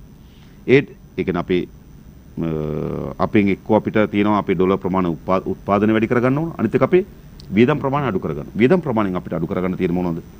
විශේෂයෙන් අපි දැන් ආනයනික සීමා මොනවද දැම්මත් අපිට ඊට වඩා අඩු කරගන්න බැහැ. අපි ඔක්කොම නතර කරලා දැන් තියෙන්නේ. තව මොනවද නතර කරන්න තියෙන්නේ? හින්දා අපේ අර බිලියන 6.9 අපිට මේ ණය වාරික ගෙවීම සඳහා ඉදිරි වස් සඳහා තියෙන බිලියන 6.9 පාලනය කරගන්නේ කොහොමද? ඒ නිසා ණය ප්‍රතිවගත කිරීමකට යන්න ඕන. ඒක යන්න යම් තුන්වෙනි පාර්ශ්ව සහාය වුණා. ඒ තුන්වෙනි පාර්ශ්වය යම් අපිට එකගත. මොකද අපි ඔයයි මම නේද මම හොඳට බංකොලොත් වෙලා ඔයා මට ණය දීලා. නේද? මම කියලා මේක මට විසඳලා දෙන්න කියලා. ඔයා කියනවා නෑ මට කවුරු හරි අපේ තිබ්බොත් මම ඒක කරලා දෙන්නම්. අන්න ඒ වගේ තුන්වෙනි පාර්ශ්වයක් අපිට ඕන. ඊළඟ අපි විදේශගත ශ්‍රමිකයන්ගෙන් අර ඩොලර් බිලියන 7.5 ගෙන්න ගැනීම සඳහා උපරිම වෙර දරන්න ඕන. ඒක අපිට තෙල් ටික, ගෑස් ටික, ඉන්ධන ටික ඒ මොහොතට සපයා ගැනීම සඳහා මුදලක් අපිට එතනින් ගෙන්න ගන්න පුළුවන්. ඒවා ඉතාමත් විනිවිද භාවයෙන් අපි ආරම්භ කරන්න ඕන. අපි ප්‍රධාන accounts කීපයක් පත් කරන්න ඕන. විදේශගත ශ්‍රමිකයන්ගේ වන සියලු ඩොලර් ප්‍රමාණය තෙන්ට එනවා. අපි පෙන්වන්න ඕනේ ඩොලර් වලින් මොකද කරේ? අපි කිරිපිටි ගේන්න මෙච්චර ගෑවුවා. තෙල් ගේන්න මෙච්චර ගියා. ගෑස් ගේන්න මෙච්චර ගියා. ඔන්න ඕගොල්ලෝ උපු ඩොලර් මෙන්න අපි වියදම් කරපු ආකාරය. ඒ පාරිශුද්ධතාව පෙන්නුවොත් අපේ රටේ කිසි කෙනෙක් කුසගෙන්නේ මැරෙනවට මේ රටේ විදේශගත ශ්‍රී ලංකෙන් කැමති නැහැ. ඒගොල්ලෝ ඉතුරු කරපු සල්ලි ටික හරි ලංකාවට එවයි. ඒගොල්ලන් ගිණුම තැම්පත් කරගන්න. හැබැයි ඒගොල්ලන්ට අපිට ගෙවන්න වෙන රුපියල් වලින් මෙහෙදී. එහෙනම් අපිට ඒ ප්‍රයත්න දරුවොත් අපිට එතන විස්තාර කරගන්න පුළුවන්. ඊළඟ නැවත තියෙන අපිට අලුත් ණය ගන්න ඕන. අලුත් ණය අරගෙන ඉතාමත් ඵලදායීතාවී යුතු ව්‍යාපෘති වලට යොදවන්න ඕන. අපි මේ රටේ ණය අරන්නේ දිව්‍ය ඵලදායී ව්‍යාපෘති වලට නෑ. ණය කියන්නේ අපරාධයක් නෙවෙයි. ණය අපරාධයක් බවට පත් වෙන්නේ මොකක් නිසාද? ඒ ණය වලින් ඇත්ත වත්කම් හැදුනෙත් නෑ, අවශ්‍ය වත්කම් හැදුවෙත් නෑ. අපි යන්නේ ණය අරගෙන ක්‍රමානුකූලව අපිට අවශ්‍ය වෙන ප්‍රාග්ධන අවශ්‍යතාවයත්, තාක්ෂණ අවශ්‍යතාවයත් ණය හරහා සපුරගෙන අපිට යන්න පුළුවන් නම් ආර්ථිකයේ ක්‍රමානුකූල ගමනට මේකෙන් ගොඩ එන්න පුළුවන්. එහෙම නැතුව නේද ඒකට දේශපාලක ආදර්ශ දෙන්න ඕන. දේශපාලකයන් මේකට සූදානම් බව පෙන්වන අපි ලෑස්ති එකට. අපි කියන්නේ මේ රටේ පුරවැසෙන මේ බිඳ වැටි තිබෙන රට මේ කඩා වැටි තිබෙන ආර්ථිකය ගොඩ ගන්න අපි ලෑස්ති. හැබැයි මම හෝ ජාතික ජනබලවේගයේ කණ්ඩායම විශ්ම කර්මයින් නෙවෙයි. දියසෙන්ලා නෙවෙයි, දුටුගැමුල්ලා නෙවෙයි, විහාරමාදේවිලා නෙවෙයි. ආසියාවේ ලොකුම මොළ නෙවෙයි. එහෙමනම් අපිට මේගොල්ලෝ කිව්වේ මොළ 7ක් තියෙන අය නෙවෙයි. හැබැයි අපේ ප්‍රායෝගික මේ රට ගොඩනැගීම සඳහා දැක්මක් සහ උවමනාවක් තිබෙනවා. අන්නේ දැක්ම උවමනාවට මේ රටේ රාජ්‍ය සේවය, පෞද්ගලික අංශේ, ව්‍යවසායකයා, අපේ රටේ පොදු ජනතාව, විදේශ ශ්‍රී ලංකාව අපි ඔක්කොම අවුරුදු 4-5ක් පොර බැදුවොත් මේ රට ගොඩ ගන්න පුළුවන්. අවසන් විනාඩි කිහිපයකට අපි වැඩසටහනේ ඇවිත් තියෙන නිසා මම මේ ප්‍රශ්නය අහන්නේ. 1971 ඔබේ ව්‍යාපාරය විශ්වාස කරා මේ රටේ තරුණ පිරිසක්. අවසානයේ උන්ට ඉතුරුනේ කලකිරීම සහ කඳුළු විතරයි. 1988-89 යලිත් පරම්පරාවක් විශ්වාස කරනවා.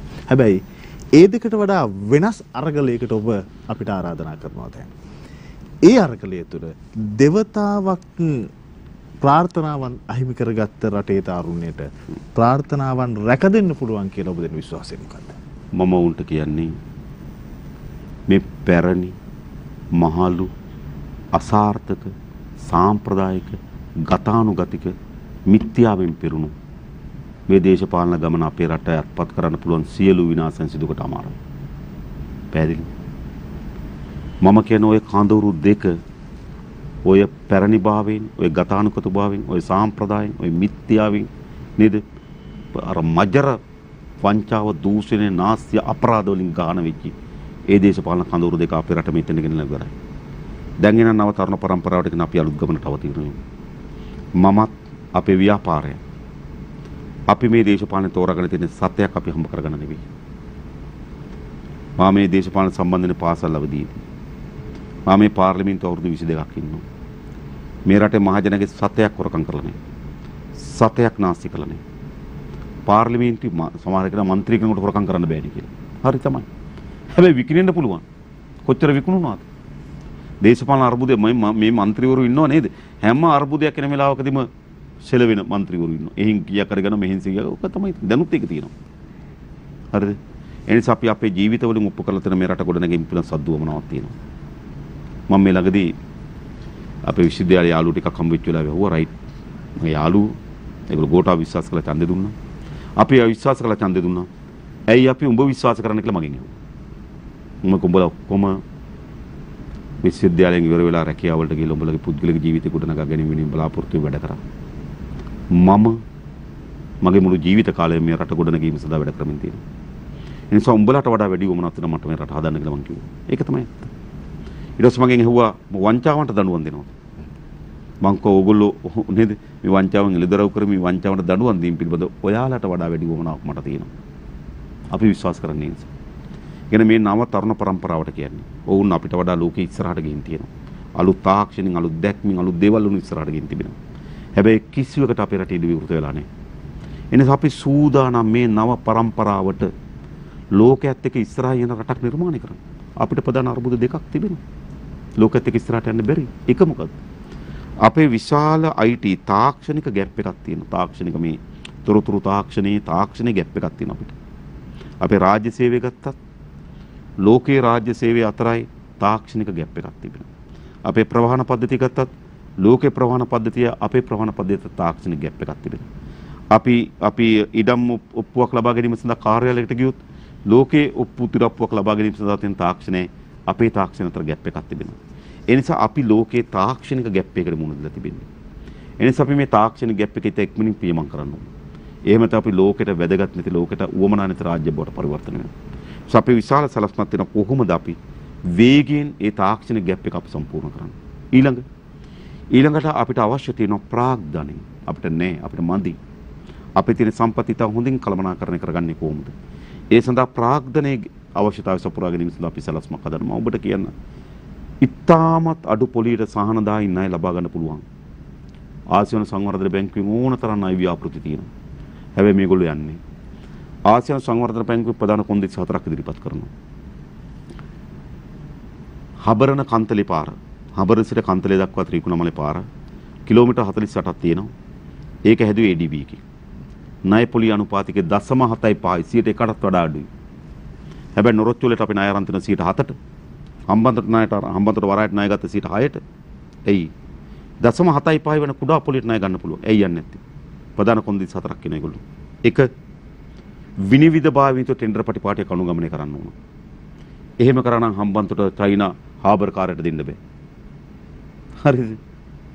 විනිවිද භාවිත ටෙන්ඩර් පටිපාටියක් අනුගමනය කරන්න ඕන. දෙක ශක්්‍යතා අධ්‍යයනයක් කරලා ඒක පාස් වෙනවා. යොදන මුදල කොච්චර කාලෙකින් රිකවර් කරගන්න පුළුවන්ද? ශක්්‍යතා අධ්‍යයනයක් තියෙනවා. එහෙම කරා නම් මත්තල ගුවන්තොටුපළ හදන්න හම්බෙන්නේ. ඒ ණය හම්බෙන්නේ ඒකට. එයි එන ආස්තිකාර කරන්න ADB එක ණය දෙන්නේ. 3 පරිසර පද්ධතියට EIA පරිසර ඇගීම් වාර්තාවෙන් සම්මත වෙන්න ඕන. එහෙම කරා නම් උමාවට ණය හම්බෙන්නේ. කොමිස් ගහන්න.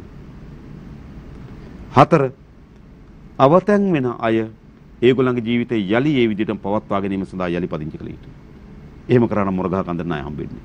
මම දන්නවා එයා පදිංචි කරේ කොහොමද කියලා. අන්න ඒකයි වෙලා තියෙන්නේ. ඉතින් මේවා නර කොන්දේසි විනිවිද භාවිත ටෙන්ඩර් පටිපාටිය හොඳ සාක්ෂිත අධ්‍යයන වාර්තාවක්, හොඳ පරිසර ඇගීම් වාර්තාවක් සාවතැන්නුම පදිංචි කරවන්න. ඉතින් ගන්න පුළුවන්. ඕනතරම් ගන්න පුළුවන් ලෝකේ. මතක තබා ගන්න. මේගොල්ලෝ වාණිජ වෙළඳ පොළ ගිල ගන්න, චීන සමාගම් වලට ගිල ගන්න. හරි ඒගොල්ලන්ට ඕන දේවල් කරගන්න මේ වැඩේ කරේ. ඒ නිසා ලෝකයේත් එක්ක මේක ඉස්සරහට යන්න පුළුවන් අපිට. අපි ප්‍රාග්ධන අවශ්‍යතාව සපුර ගන්න. හැබැයි ෂණිකව අපි කරන්න ඕන වැඩ ටිකක් තියෙනවා දැන්. අපි මොනවා කතා කරත් ෂණික වැඩ 4ක් තියෙනවා කරගන්න. එකක් අපේ රටේ මිනිස්සුන්ට ආහාර ටික දැන් දෙන්න ඕන. දැන් ආහාර නැහැ. 2 මේ බලශක්ති ප්‍රශ්නට උත්තර දෙන්න ඕන. තෙල් සහ විදුලිය ප්‍රශ්නට උත්තරයක් දෙන්න ඕන. 3 ඖෂධ ප්‍රශ්නට උත්තරයක් දෙන්න ඕන. දැන් බෙහෙත් නැහැ. හරි සමහර රෝහල් වල ඔපරේෂන් නතර කරා. දැනුත් අර අත්‍යවශ්‍ය නොවන ඉක්මන් නොවෙන්නේ නේ. ඔපරේෂන් නතර කරලා බෙහෙත් නැහැ. 3 ඒකට උත්තරයක් දෙන්න ඕන. 4 ප්‍රවාහනට උත්තරයක් දෙන්න ඕන. අනිත් ඒවා අපි ටිකක් තියමු ටිකක් කරේ ස්ථාවර තැනකට යනකම්. හැබැයි මේ 4 එක ක්ෂණික විසඳන්න ඕන. ආහාර, බලශක්ති අර්බුදයට උත්තරය, ප්‍රවාහනේ, ඖෂධ. අපි ඒක කරන්න. ඒ නිසා මේ තරුණ પરම්පරාවට අපි කියන්නේ ඔබගේ ආවේගය, ඔබගේ නැගී සිටීම, ඔබගේ උද්ඝෝෂණ අපිට විශාල ආස්වාදයක් ගෙනත් දෙනවා. මොකද ඉස්සර අපි වේගයෙන් කිව්වා මේ රාජපක්ෂ පවුල හොරු කියලා. අද අපේ කම්පු පුරවන්න ගෝල් ෆේස් පිටියට ගිල උන් කියනවා. එදා අපි තනි වෙලා කිව්වා මේ රාජපක්ෂ පාලනයේ මහජනක දීපල හොරකම් කරලා තියෙන මේක පවර ගන්න ඕන කියලා. අද ගෝල් ෆේස් පිටිය අපේ කන් දෙදරවන්න කෑ ගාලා කියනවා මේ වංචකයන් දඩුවම් දෙනවා වංචා කරපු දීපල පවර ගන්න ඕන. එයාපෝට් වහන්න ඕන. එයාපෝට් වටලලා තියාගන්න අපිට සතුටක් තියෙනවා. ඒ නිසා අද මේ තරුණ પરම්පරාවගේ නැගෙන වේදනාවේ හඬ, අපේක්ෂාවේ හඬ, බලාපොරොත්තුවේ හඬ, අනාගතයේ පිළිබඳ දකින්න සිහින සැබෑ කරන පාලනයක් මේ රටේ හදනවා. අපි ඔබට කියන්නේ මේ පාලනය අපි හදනවා. අපිට ඒ පිළිබඳ සද්දුවමනාවක් තියෙනවා. මේ කාර්ය කළ හැකි කළ යුතුයි. අපේ પરම්පරාව මේක අවසන් කරගත යුතුයි. ඒ නිසා මම කියන 72 પરම්පරාව, 88 89 પરම්පරාව මේ අරගලේ විශාල ප්‍රමාණ ජීවිත පරිත්‍යාග කරලා තිබෙනවා. අසාර්ථක වෙලා තිබෙනවා. සටන් පරාද වෙලා තිබෙනවා. හැබැයි අපි මේ પરම්පරාව මේ කාර්ය ඉටු කරනවායි කියන ඉතාමත් බලාපොරොත්තු සාගත ධෛර්ය සම්පන්න විශ්වාසකින් අපි උකට මෙදියත් වෙමින් තිබෙනවා. ඒ නිසා මා සියලු දෙනාට ආරාධනා කරන්නේ ඔබගේ හදවතේ නැගෙන වේදනාවට සුවයක් අවශ්‍ය නම් ඔබගේ සීනයට බලාපොරොත්තුවක් අවශ්‍ය නම් ඔබගේ දරුවන්ට අනාගතය පිළිබඳව අපේක්ෂාවක් අවශ්‍ය නම් ඔබගේ තරුණ තරුණයන්ට ඔබගේ සුන්දර ජීවිතය ගත කර ගැනීම සඳහා සුන්දර සිහිනයක් තිබෙනවා නම් අන්න ඒවා යථාර්ථය බවට පත් කරගති ආණ්ඩුවක් අපි අදමු. එක වතාවක් මේ ලංකා මහ පොළොවේ මේක පිහිටවමු. සහාතික වශයෙන් මේ රට දුප්පත් වෙන, මේ තරම් අර්බුදයට යන, මේ තරම් දුක් වේදනාවට පත් වෙන ජනතාව ජීවත් යුතු රටක් නෙවෙයි මේක. ලෝකේ ඉස්සර මේ තරම් අසරණ භාවයට පත් යුතු රටක් නෙවෙයි මේක. ඒ නිසා මේ කාර්ය අපිට කළ හැකියි. ඒ නිසා ඒ වෙනුවෙන් අපි හැමදේම අපේ අරගලයේ, අපේ බැඳීම, අපේ ශක්තිමත් බව, අපේ එකතුමත් බව තව තවත් ශක්තිමත් කරගෙන ඉස්සරකට යමු. අපිට මේක ජයග්‍රහණය කරන්න පුළුවන්. මම හිතන්නේ වැඩසටහන නිමා කරන්න හොඳම තැන එතන. ජාතික ජනබලවේගයේ නායකතුමන් ඔබට සහතිකයක් දෙනවා. ඔවුන් සමග ආවොත් ඔවුන් ගෙනියන රට මේකද කියලා. එතුමන්ගේ අදහස සහ ඔබේ අදහස එකක් නම් ඔබ පිළිබඳ තීරණයකට එන්න. අප ඒ සඳහා වේදිකාවක් නිර්මාණය කිරීමයි අද දවසේ සිද්ධ කළේ. ස්තුතියි ඔබතුමන්ට. ජාතික ජනබලවේගයේ නායක පාර්ලිමේන්තු මන්ත්‍රී අනුර කුමාර දිසානායක මැතිතුමන් සමගයි අද දවසේදී අපි කැළඹෙන දේශපාලනයේ කතාව සුලිය තුර කතා බහ කළේ පවතින දේශපාලන තත්ත්වයන් පිළිබඳව. අපි එසේනම් අද දවසේදී වැඩසටහනින් සමුගන්නවා. ලබන සතියේ විශේෂ සුලිය වැඩසටහනකින් ඔබ හමුවේ බලාපොරොත්තු වෙන්නේ. එතෙක් අපගේ ප්‍රාර්ථනය රටක් ලෙස අප මුහුණ දී තිබෙනා වූ මේ ආර්ථික දේශපාලනික සහ ඒ වගේම දැන් ව්‍යවස්ථා ගැටලුව යම් තරමකින් හෝ සමනය වේවා. ඒ ප්‍රාර්ථනය සමග අපි ලබන සතියේ මුණ ගැහෙමු.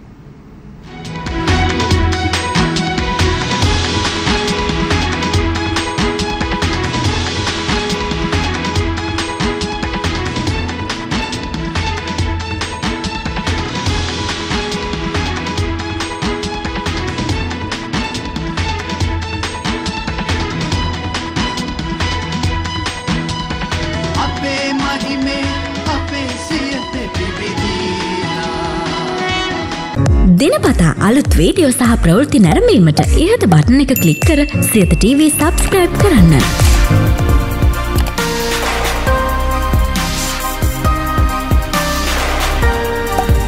අලුත් වීඩියෝ ගැන මුලින්ම දැනගන්න මෙම සීනුව ක්ලික් කරන්න.